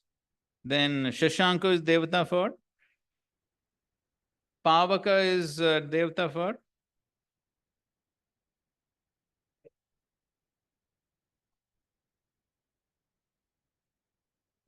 speech.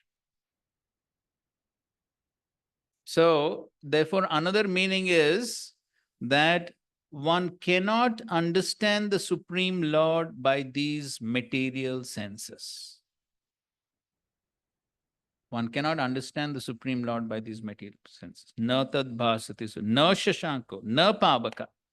One cannot understand the Supreme Lord by this. Ata Shri Krishna Namadi na bhave grayam indri. So some acharyas give that understanding also. Okay, fine. Time for break. Then we'll continue. Hare Krishna.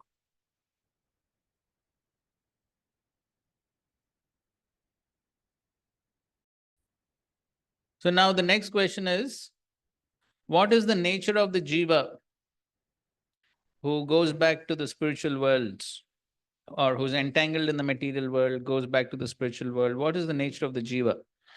And how he gets entangled in the material world? So Krishna is explaining.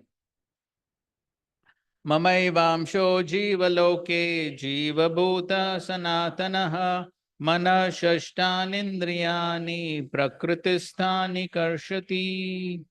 The living entities in this condition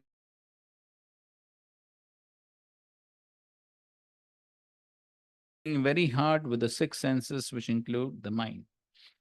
So the jiva is mamai vamsho, amsha of the Supreme Lord. Jiva bhuta, conditioned living entity. So Prabhupada says conditioned living entity is called jiva bhuta. Liberated living entity is called brahma bhuta. Conditioned jiva bhuta, liberated brahma bhuta.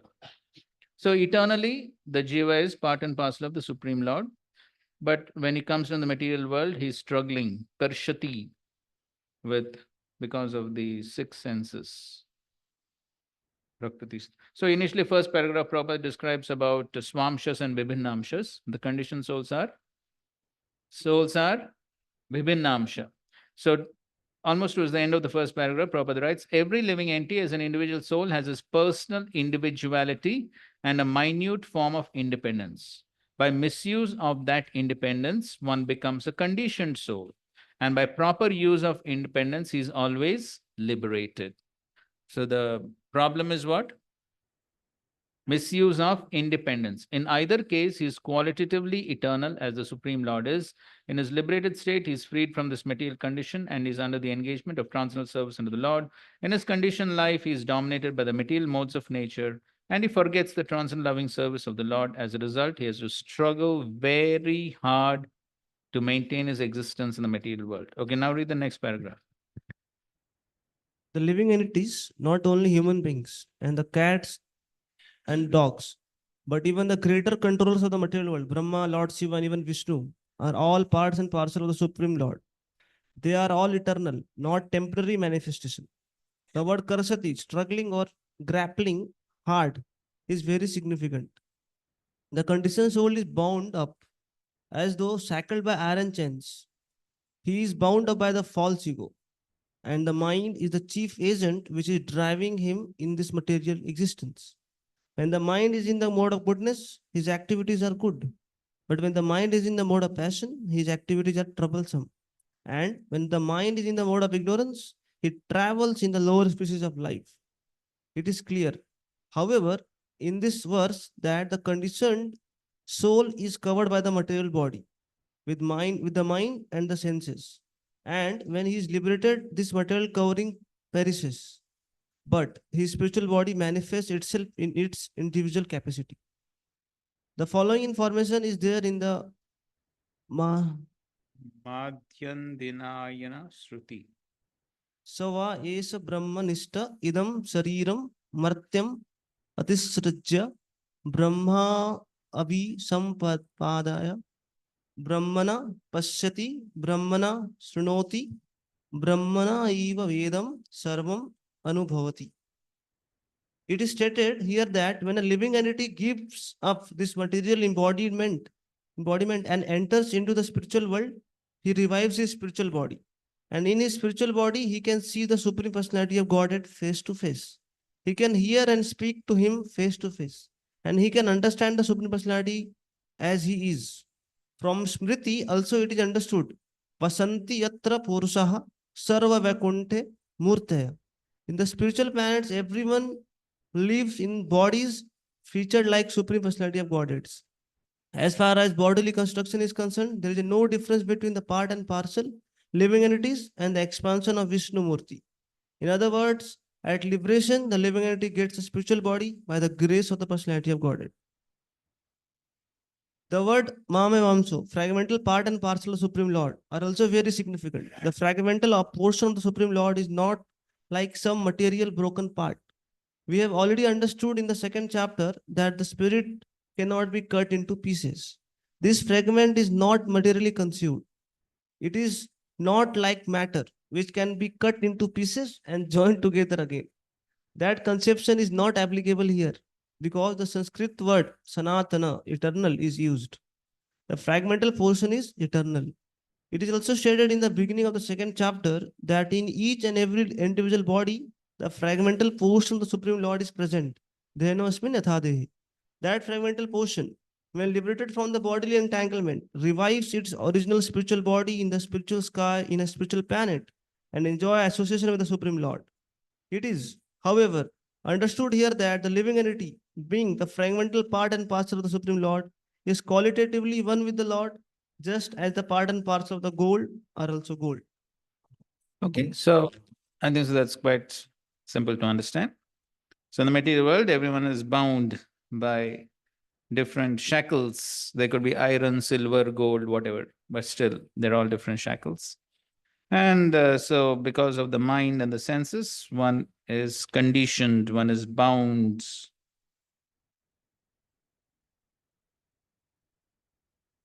And then when living entity gives up this material embodiment into the spiritual world, he revives his spiritual body.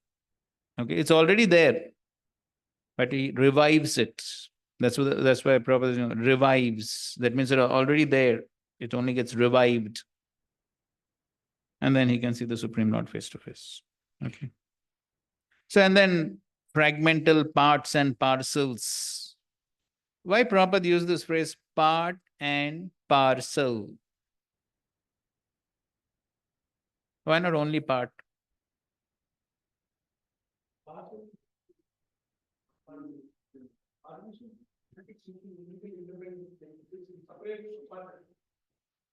Hmm.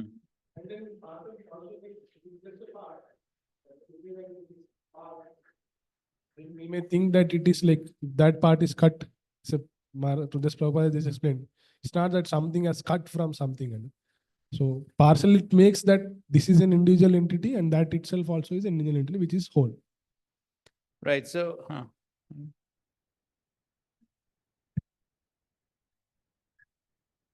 It is a part, and secondly parcel because it is complete in itself. correct. So, yes. So basically, it is therefore eternally separate. It's eternally separate. Parcel. So, parcel is something which is separate. It can move from here and there, right? You send a parcel from here to there. So, the parcel can move from one place to another. It's not attached to something, correct? So, similarly, the living entity is eternally separate. It's eternally separate. It's not like it was joined with the Supreme Spirit, then somebody came, cut it, and then it became separate. No, it is eternally separate, therefore parcel. But at the same time, it is part. Why part?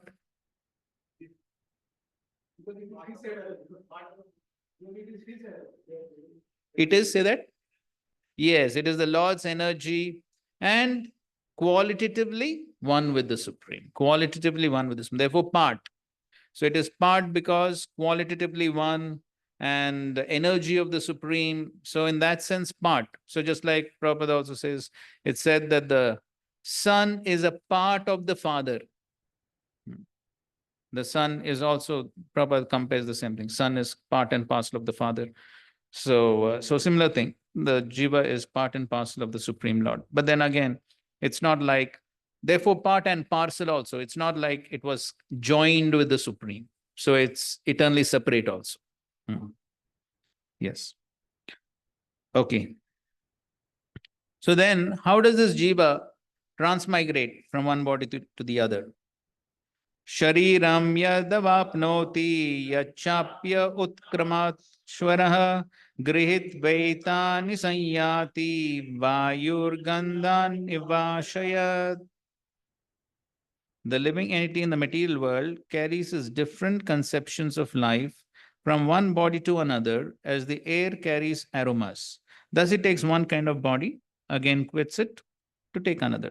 So this has already been discussed in the second chapter, the process of transmigration from one body to another. So why he's giving this example of Vayurgandha? Why is comparing this transmigration to Vayugandha?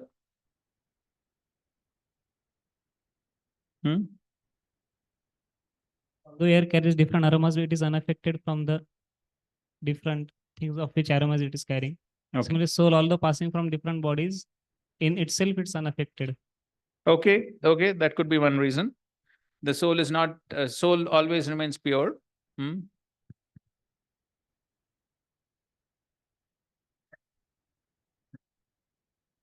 We cannot see the aroma in the air. Similarly, subtle bodies which carries we cannot see, but by result we can see that it is being Correct. transmitted. Yes, so the entire process is subtle. The Vayu carrying the Gandha is not seen, it is subtle, but one can experience the Gandha. So similarly, the soul transmigrating from one body to another is not something which is seen, but can be experienced. So what is the experience? Oh, so what?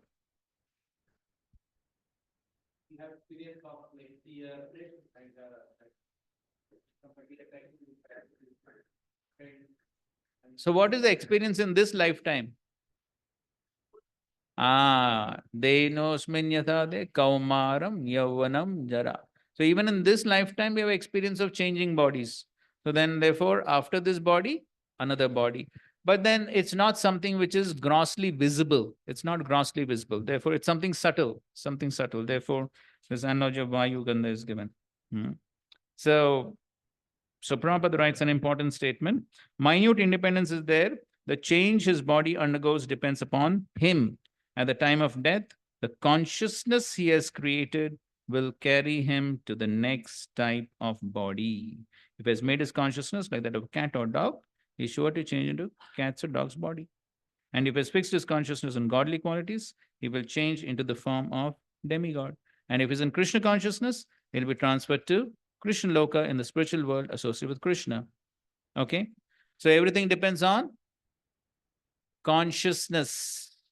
So therefore, our goal is how to become Krishna conscious. So that is the goal. So therefore, ultimately, all our activities are meant to develop Krishna consciousness. So that because that consciousness is what is going to carry us to the next body. So that should be our focus. So now, so when the living entity gets another body, so then what happens? So when he gets another body,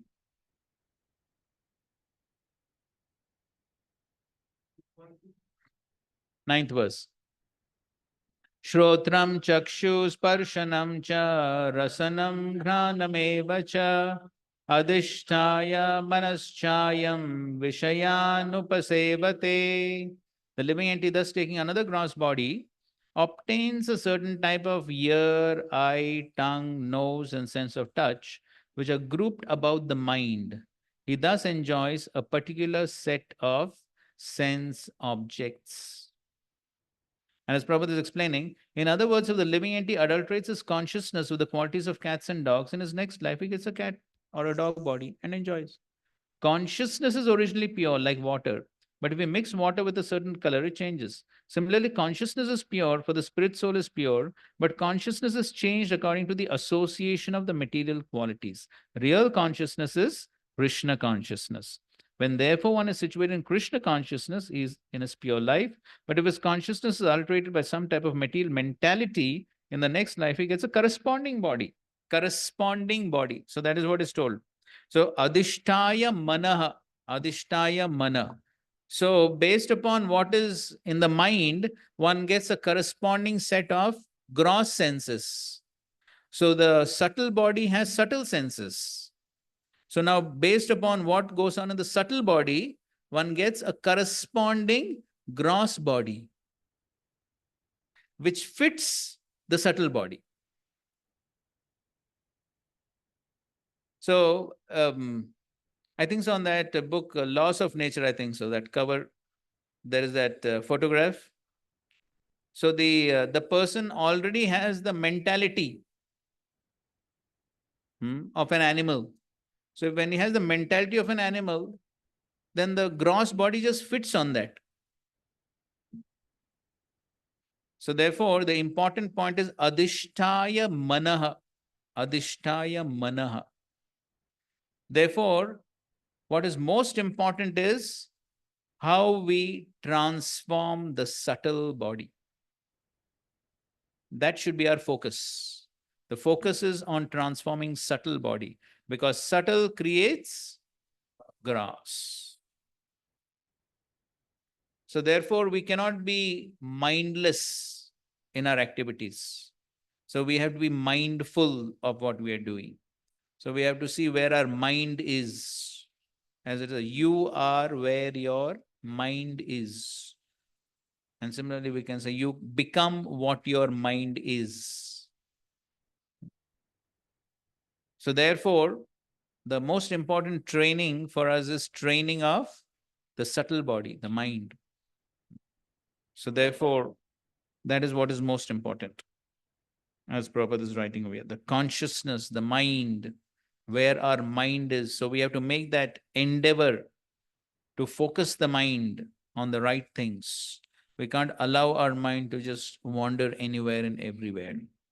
So the mind has to be trained to think. Mana. Krishna is saying, think of me.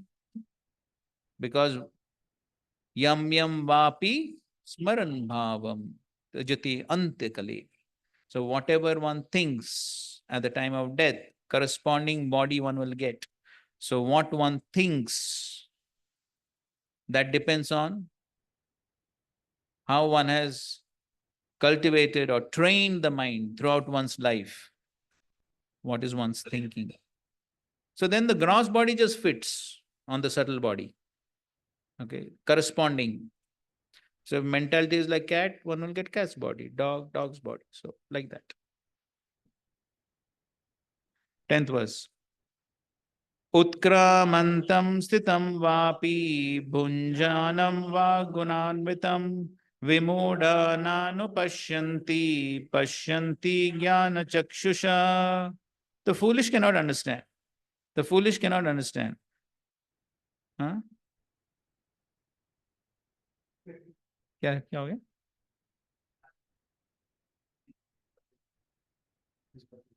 ठीक है, ठीक। आज तो last class है, तो अगले class में देंगे। किनका फोन बजा भाई? हाँ, उनको तो आसान है। ठीक है, अगले क्लास में लाएंगे। ओके, सो द उत्क्रामंतम स्थितम वापि भुंजानम वा गुण अन्वितम vimudha nanupashyanti. So how this body is changing, how this body is changing, how the soul is going from one body to another. So all this cannot be understood by those who are foolish. Vimudha.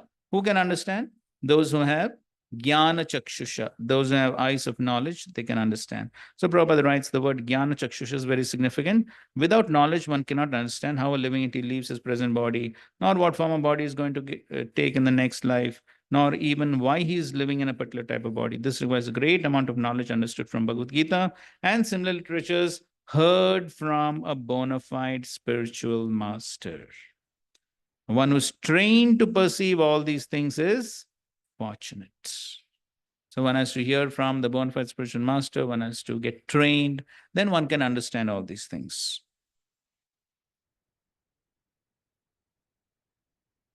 Okay, 11.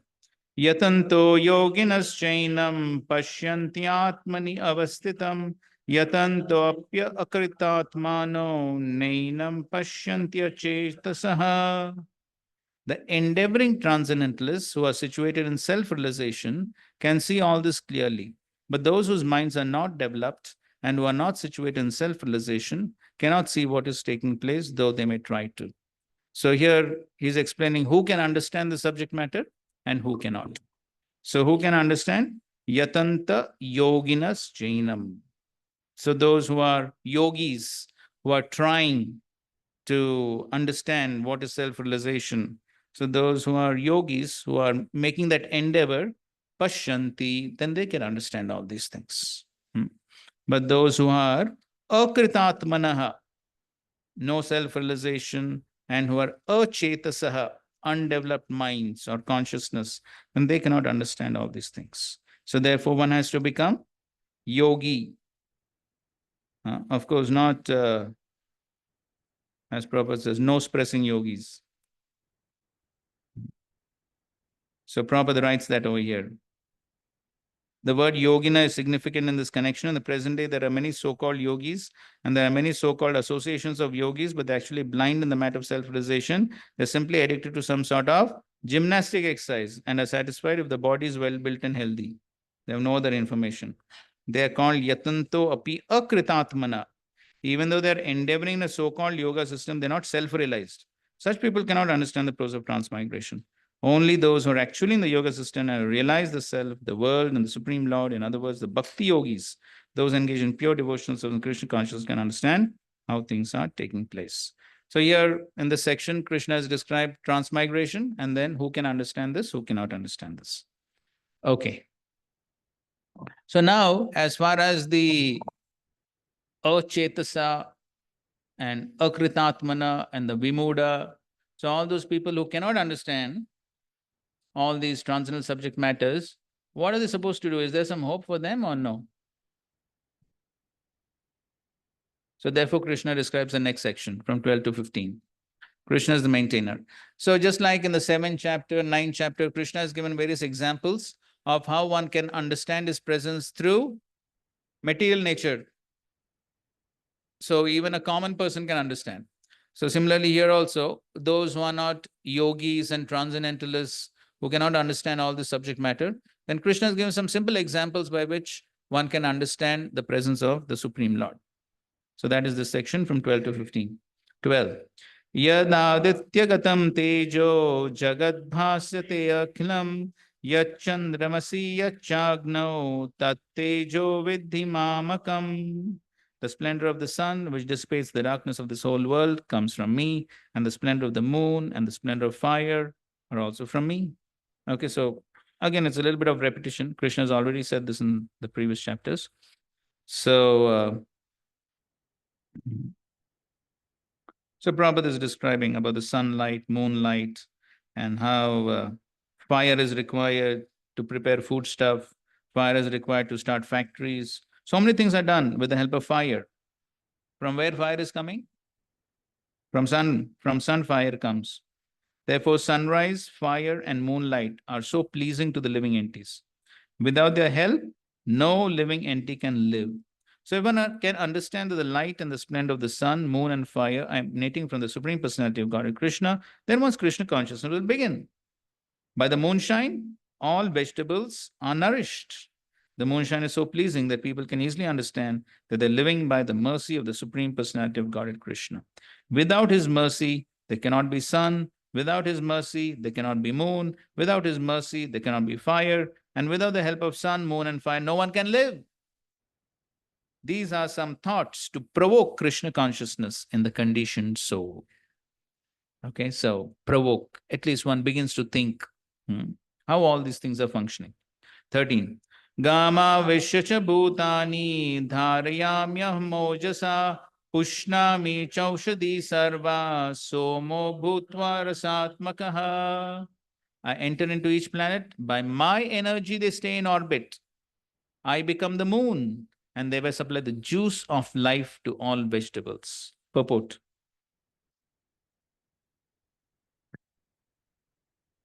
It is understood that all the planets are floating in the air only by the energy of the Lord. The Lord enters into every atom, every planet, and every living being. That is discussed in Brahma Samhita. What is the verse? Andan. Andantarastha paramanu chance. It is said there that one planetary portion of the Supreme Personality of Godhead, Paramatma, enters into the planets, the universe, the living entity, and even into the moon, into the atom. So, due to his entrance, everything is appropriately manifested. When the spirit soul is there, a living man can float on the water. But when the living sparks is out of the body and the body is dead, the body sinks. Of course, when it is decomposed, it floats just like straw and other things. But as soon as the man is dead, he at once sinks in the water. Similarly, all these planets are floating in space, and this is due to the entrance of the supreme energy of the Supreme Personality of Godhead. His energy is sustaining each planet just like a handful of dust. If someone holds a handful of dust, there is no possibility of dust falling. But if one throws it in the air, it will fall down. Similarly, these planets which are floating in the air are actually held in the fist of the universal form of the Supreme Lord. By his strength and energy, all moving and non-moving things stay in their place. It is said in the Vedic hymns that because of the Supreme Personality of Godhead, the sun is shining and the planets are steadily moving. Were it not for him, all the planets would scatter like dust in air and perish. Similarly, it is due to the Supreme Personality of Godhead that the moon nourishes all vegetables. Due to the moon's influence, the vegetable becomes delicious. Without the moon sign, the vegetables can neither grow nor taste and Succulent. succulent. Human society is working, living comfortably, and enjoying food due to the supply from the Supreme Lord. Otherwise, mankind could not survive. The word rasatmaka is very significant. Significant. Everything becomes palatable by the agency of the Supreme Lord through the influence of the moon. So gam avishya cha bhutani dharyami aham. So scientists will say, no, this gravitational force.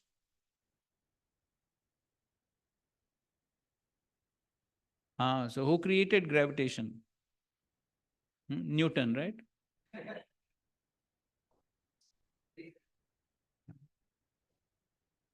So it is not that before Newton, what went up only went up. Even before Newton, anything that went up had to come down. Yes. Huh? So the law was already there, and Newton put his name there as if he invented it. Newton's law of gravitation. Law was already there.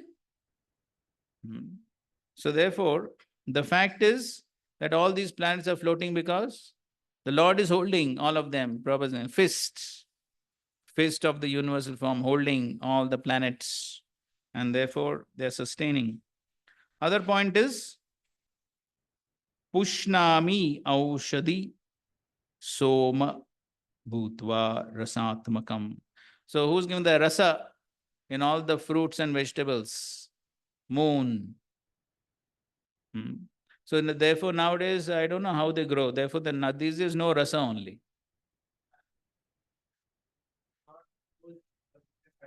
Correct. So all this artificial ripening and all that. So therefore, because no moonlight, no rasa, then it's all like plastic. Only externally it looks beautiful. They do so many of this, genetic mutations and things like that, and make it big, colorful, but no rasa. Now, what are your special comments? थोड़ा mic दे दो उनको. हाँ, अमावस्या के रात पर भी मौन होता है, हमें दिखता नहीं.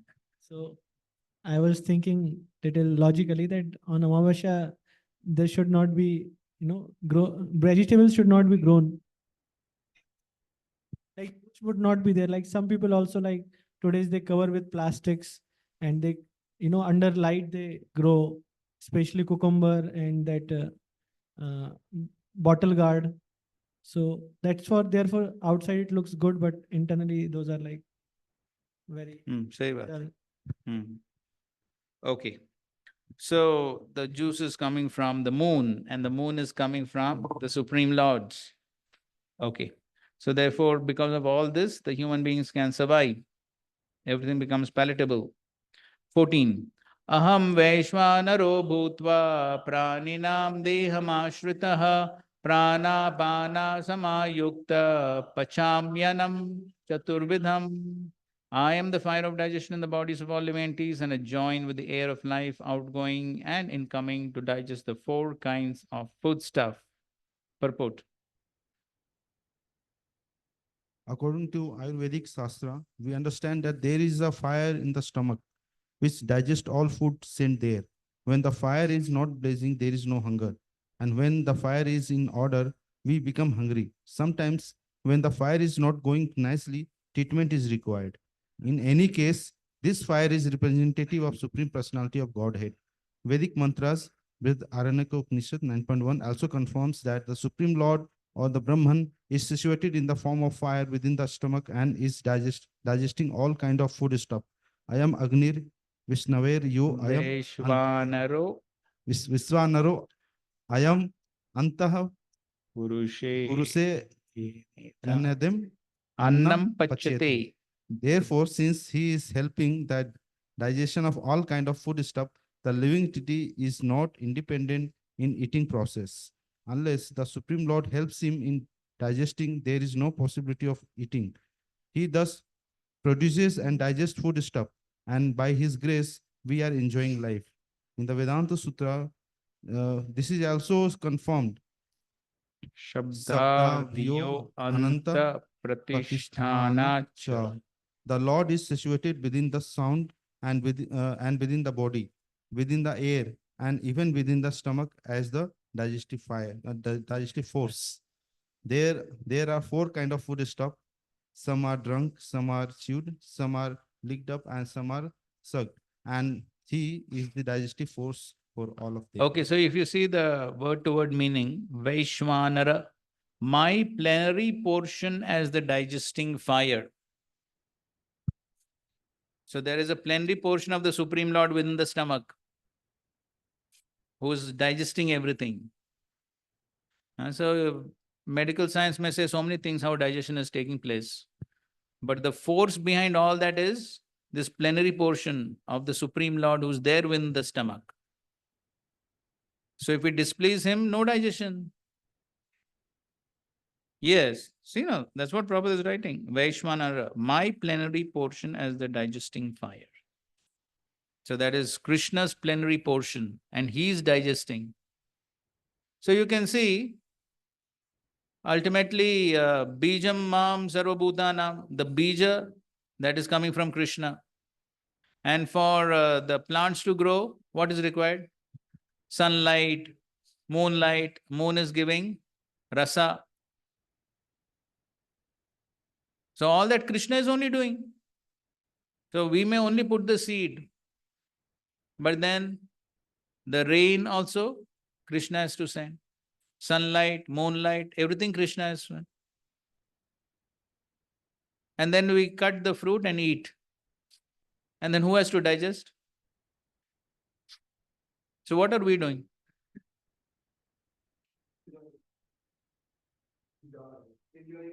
Only putting in the mouth, that's all. And for putting in the mouth also, how hand will function?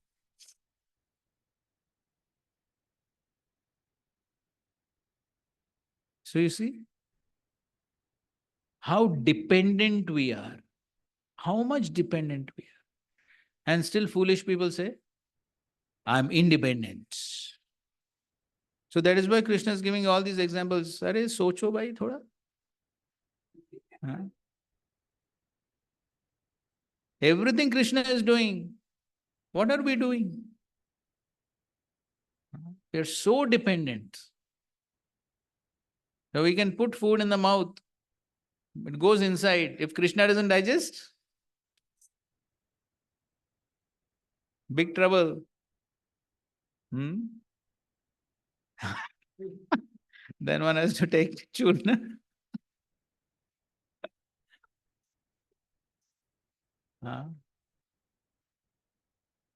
So that means if one has indigestion, one should increase one's sadhana.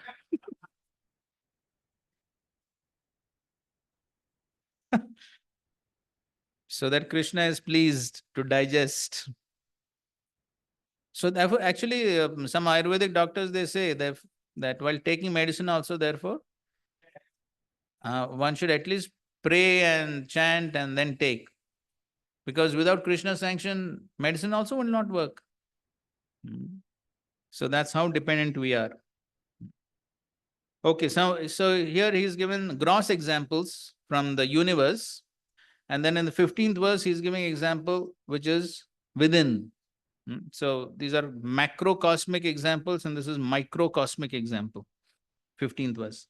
Sarvasya chaham hridi sannivishto matta smritirjnanapohanam cha vedesya sarver ahameva vedyo vedanta krid veda vedeva chaham. I am seated in everyone's heart, and from me come remembrance, knowledge, and forgetfulness. By all the Vedas, I am to be known. Indeed, I am the compiler of Vedanta, and I am the knower of the Vedas. Okay? So, Krishna is very clearly saying, He is situated within the heart. That means he is non-different from Paramatma. Sarvasicham Ridhi Sanvishto. So he is only the Paramatma. And he is giving Matta Smritir Jnanam Apohanam. So all this is in control of the Supreme Lord. So we all have experienced, right? In exam we forget. Yes, past life also we forget. So Krishna gives forgetfulness. So if you forget something in the exam, then कुछ होने वाला नहीं है. होता है कुछ. You can beat this way, that way, so you can do. Huh?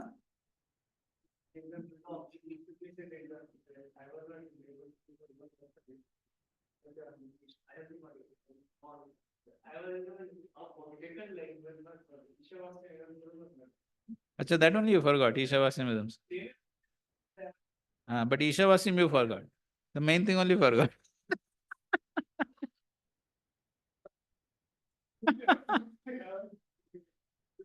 And you may have quoted it hundreds of times.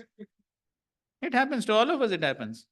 Sometimes as we are giving class also, verse which we have quoted hundreds of times, forget. कुछ नहीं आता है फिर. So then whatever one tries, there's no way it can, the memory can come. So we're so dependent. So unless Krishna gives the remembrance, so one can make big blunders. Correct? Now this exam and all small thing. But in real life, there could be big blunders. You know that story of Tamal Krishna Maharaj forgetting the key? Huh? Yes. No. So, Prabhupada had his special white suitcase, white or pink? White, in which he kept all the official documents and money and many important things he kept in it. And Prabhupada, you can see in videos also, you can see Prabhupada is personally carrying that. So he would not give it to anyone actually. And so in Juhu also, so that suitcase, it would go in one cupboard, there would be an inner section. You have seen in cupboards. So there's one inner section, and so that suitcase would go in the inner section, that would be locked, and then the cupboard that had another key, right? So like that, two keys. And then that key Prabhupada would keep somewhere. So nobody had access to that. But that time, Srila Prabhupada was sick. And so he gave that key to Tamal Krishna Maharaj. And so next day, Srila Prabhupada wanted something. So Srila Prabhupada asked him, so get the key. And then he started searching. He could not find.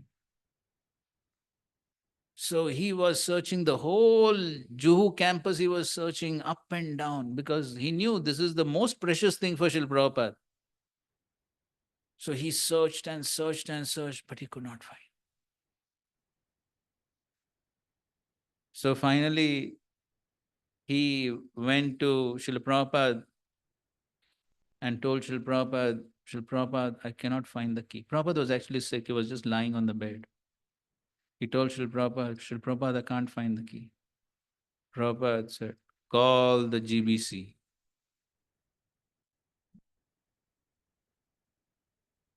So he clarified, maybe the local GBC or what? Entire GBC? Yes, entire GBC. That was how Srila Prabhupada considered that key so important. You call the entire GBC to find the key. He was helpless. He could not do anything. He forgot where he kept the key.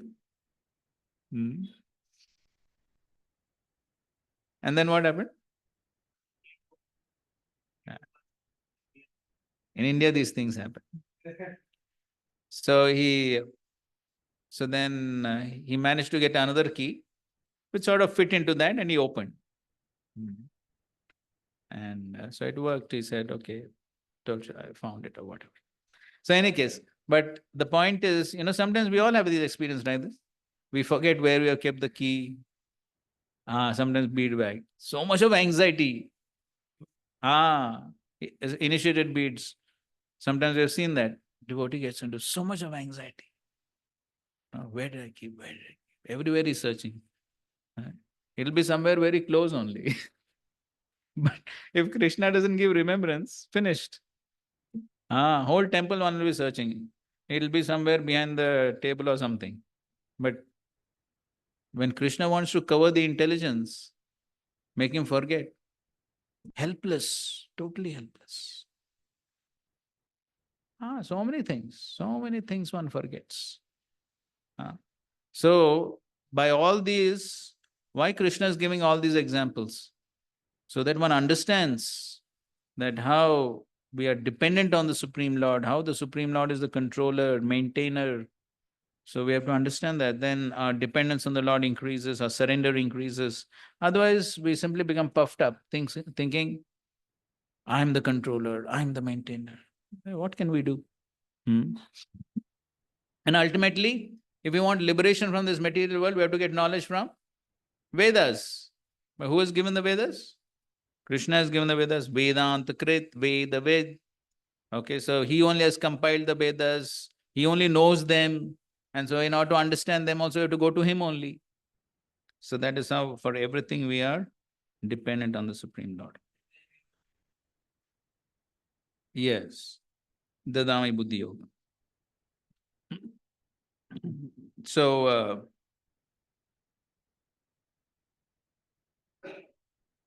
Prabhupada writes here, the living entity forgets everything of his past life, but he has to act according to the direction of the Supreme Lord, who is witness to all his work. Therefore, he begins his work according to his past deeds. So, required knowledge is supplied to him and remembrance is given to him, and he forgets also about his past life. And so, every morning, as Prabhupada explains, every morning when one wakes up, Krishna gives remembrance. Because at night we go to some other body. Correct? We all have experienced, go to some other body. And then all of a sudden we get up. Because of something that happened in the dream, we will get up sometimes. But then when we get up, then Krishna gives remembrance. Hey, you're not that person. You're this person here in this body. So Krishna gives remembrance. So just like Brahmaji wakes up every morning and he forgets how to create. Then Krishna gives knowledge. Tene Brahma Hridaya Adi Kavi. Krishna has to give knowledge. So that's how we are all dependent. The Vedas offer knowledge of the Supreme Personality of our Krishna. Krishna in his incarnation as Vyasadeva, is the compiler of the Vedanta Sutra. So in this way, Krishna is doing all these things. Therefore, the purpose of the Vedas is to understand Krishna. The Vedas give us direction by which to understand Krishna and the process of realizing him. Okay, and you can see one can attain perfection in 3 stages. By understanding Vedic literature, one can understand his relationship with the Supreme Personality of Godhead. By performing the different processes, one can approach him. And at the end, one can attain the supreme goal, who is no other than the Supreme Personality of God. What are these 3 things? Yes, Sambandha, Abhideya, and Prayojan. So these are the 3 subject matters which are the essence of all the Vedas. And so because Krishna has spoken about the Vedas and the 3 subject matters of the Vedas, so therefore, in the last section of the chapter, Krishna speaks about the summary of the Vedanta Sutras. Okay, before that, Prabhupada's lecture, please read. Mori comes to remind you that you are in this condition. Devotee, Srila Prabhupada, sometimes we try to meditate on Krishna. When we chant Hare Krishna, sinful memory from our past life is coming. How is this to be understood that Krishna says, from me the memory comes? Prabhupada, yes, memory comes to remind you your condition. In this condition, whether you are to continue this condition or to make improvement, that is up to you. So if you take instruction from the Vedas, then you will understand that these conditions of life are not very pleasing. So we have to make progress in a different way. So sometimes Krishna gives memory of her past life, or sometimes some things come up. You can read details in the 29th chapter of the 4th canto. Narad Muni is explained to King Prachin Parishut in detail about the functioning of the subtle body. There, Prabhupada gives the example, sometimes just like in a body of water, like a river or ocean, sometimes some bubbles come up. Why? Because some chemical reaction is taking place below. So similarly, sometimes all of a sudden some memory comes from the past and we remember something. So all these things happen. So Krishna is doing all this. Krishna gives some memory and all that so that we can remember what we were in our past life and what were our sinful propensities and all that. Okay, fine. So now Krishna speaks about the summary of the Vedanta Sutra, and that is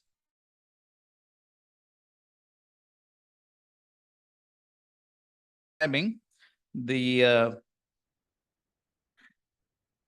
two types of living entities. So first of all, there is Sambandha Gyan. So these three verses here, 16, 17 and 18, these are called as Tri Shloki Gita. So 16, 17 and 18 are basically Sambandha Gyan. 19 is Abhiday and 20 is Prayojan. But these three verses which are describing Sambandha Gyan are called as Tri Shloki Gita. 16. Dvavimau purushau loke ksharaschaksara eva cha kshara sarvani bhutani kutasto kshara uchyate. There are two classes of beings, fallible and the infallible. In the material world, every living entity is fallible, and in the spiritual world, every living entity is infallible. Kshara, akshara. So, as Prabhupada explains, the living entities who are innumerable can be divided in two classes, fallible and infallible. The living entities are eternally separated parts and parcels of the Supreme Personality of Godhead. When they are in contact with the material world, they're called Jiva Bhuta, and the Sanskrit words given here, Kshara Sarva Bhutani, means that they are fallible. Those who are in oneness with the Supreme Personality of Godhead, however, are called infallible. So Nitya Baddha, Nitya Mukta. So those who are Nitya Mukta, so they are infallible. Oneness does not mean that they have no individuality, but there is no disunity. They are all agreeable to the purpose of the creation. Of course, in the spiritual world, there is no such thing as creation, but since the Supreme Personality of Godhead, as stated in Vedanta Sutra, is the source of all emanations, that conception is explained. Okay, so, and then he's describing how those jivas which are kshara, fallible, they come into the material world, they get a material body, and the material body changes. 17. Uttama purushastvanya paramatmeti udharitah yo loka trayamavishya bhibartyavyaya ishvaraha. Besides these two, there is the greatest living personality, the Supreme Soul, the imperishable Lord Himself, who has entered the three worlds and is maintaining them. So who is this? Paramatma. Paramatma. Uttama Purusha. Paramatmeti Udarita. Okay, so this is Paramatma. He is the best. He is the best amongst both this Kshara and Akshara. Better than both of them is the Uttama Purusha, who is Paramatma. So the Paramatma enters into the Jivas, into the universes, and he maintains the universes. So ya Loka Trayam. So we know three planetary systems. So Loka Trayam. Avishya enters, and what he does? Bibharti. Yes, he maintains the living entities, he maintains the universes also. So as Prabhupada writes, the purport is that amongst all the living entities, both conditioned and liberated, there is one supreme living entity, the Supreme Personality of Godhead, who maintains them, gives them all facility of enjoyment according to different work. That Supreme Personality of Godhead is situated in everyone's heart as Paramatma. A wise man who can understand him is eligible to attain perfect peace, not others. 18. Yasmaksharam matitoham aksharadapi chottamaha atosmi loke vedecha pratita purushottamaha. Because I am transcendental beyond both the fallible and the infallible, and because I am the greatest, I am celebrated both in the world and the Vedas as that supreme person. So even superior to the Paramatma is Mam. Yasmat sharam atitoham aksharad api chottama atosmi loke vedacha pratita purushottama. Purushottama. So Krishna is that Purushottama, who is better than even the Uttama Purusha mentioned in the previous verse. No one can surpass the Supreme Personality of God, Krishna, neither the conditioned soul nor the liberated soul. He is therefore the greatest of personalities. Therefore, he is called as Purushottama. No one can surpass the Supreme Personality of God. So, this is Sambandha Gyan. Now, 19th verse. Yomam evam asammudho janati purushottamam sa sarvavid bhajati mam sarvabhavena bharata. Whoever knows me as the Supreme Personality of Godhead without doubting is the knower of everything. He therefore engages himself in full devotional service to me, O son of Bharat.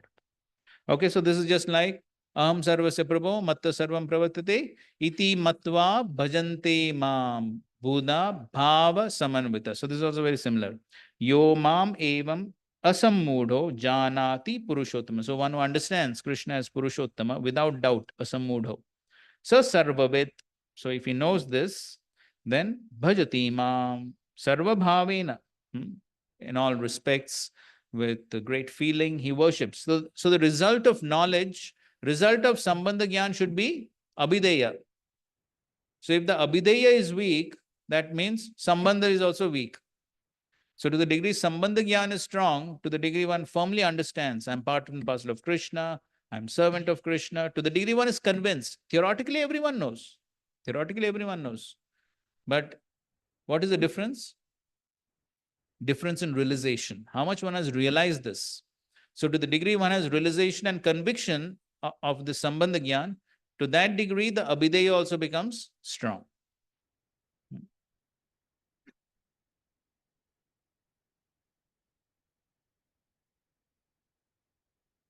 So Prabhupada writes in the second paragraph, Vedic knowledge is called Shruti, learning by oral reception. So one should actually receive the Vedic message from authorities like Krishna and his representatives.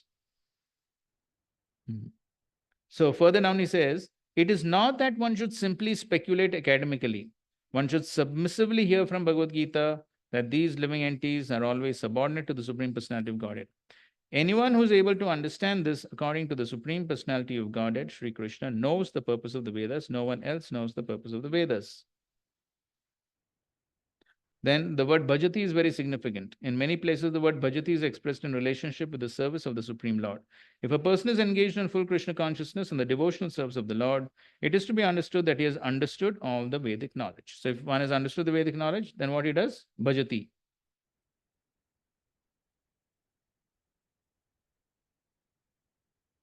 But if anyone, after speculating for hundreds of thousands of lives, does not come to the point that Krishna is Supreme Personality of Godhead, and that one has to surrender there, all his speculation for so many years and lives is useless waste of time. Okay, and the 20th verse. Iti goyatamam shastram idam muktam maya naga etad buddhva buddhiman syat krita krityascha bharata. This is the most confidential part of the Vedic scriptures, O sinless one, and it is disclosed now by me. Whoever understands this will become wise and his endeavors will know perfection. So this is the prayojan. So if one understands the Supreme Lord, if one understands the Sambandha Gyan, then one practices devotional service.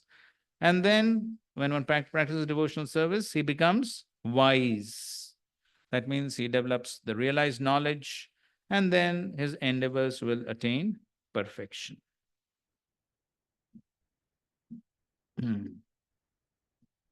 So therefore, Prabhupada writes that devotional service is a process of spiritual understanding. Wherever devotional service exists, the material contamination cannot coexist.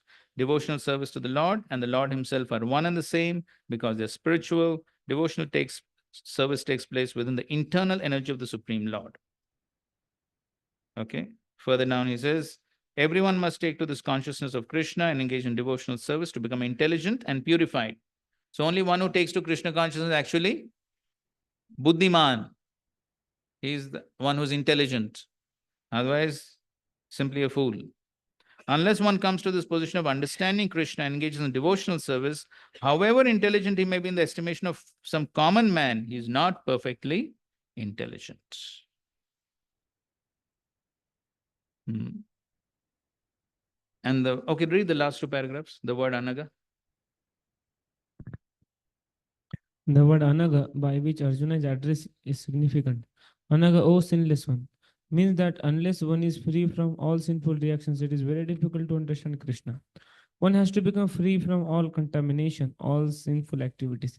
Then he can understand. But devotional service is so pure and potent that once one is engaged in devotional service, he automatically comes to the stage of sinlessness. While one is performing devotional service in the association of pure devotees in full Krishna consciousness, there are certain things which require to be vanquished altogether. The most important thing one has to surmount is weakness of the heart.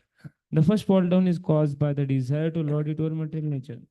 Thus one gives up the transcendental loving service of Supreme Lord. The second weakness of heart is that as one increases the property to lord it over material nature, he becomes attached to matter and the possession of matter. The problem of material existence are due to these weaknesses of the heart. In this chapter, the first 5 verses describe the process of freeing oneself from the weakness of heart, and the rest of the chapter, from the 6th verse through the end, discusses Purushottam Yoga.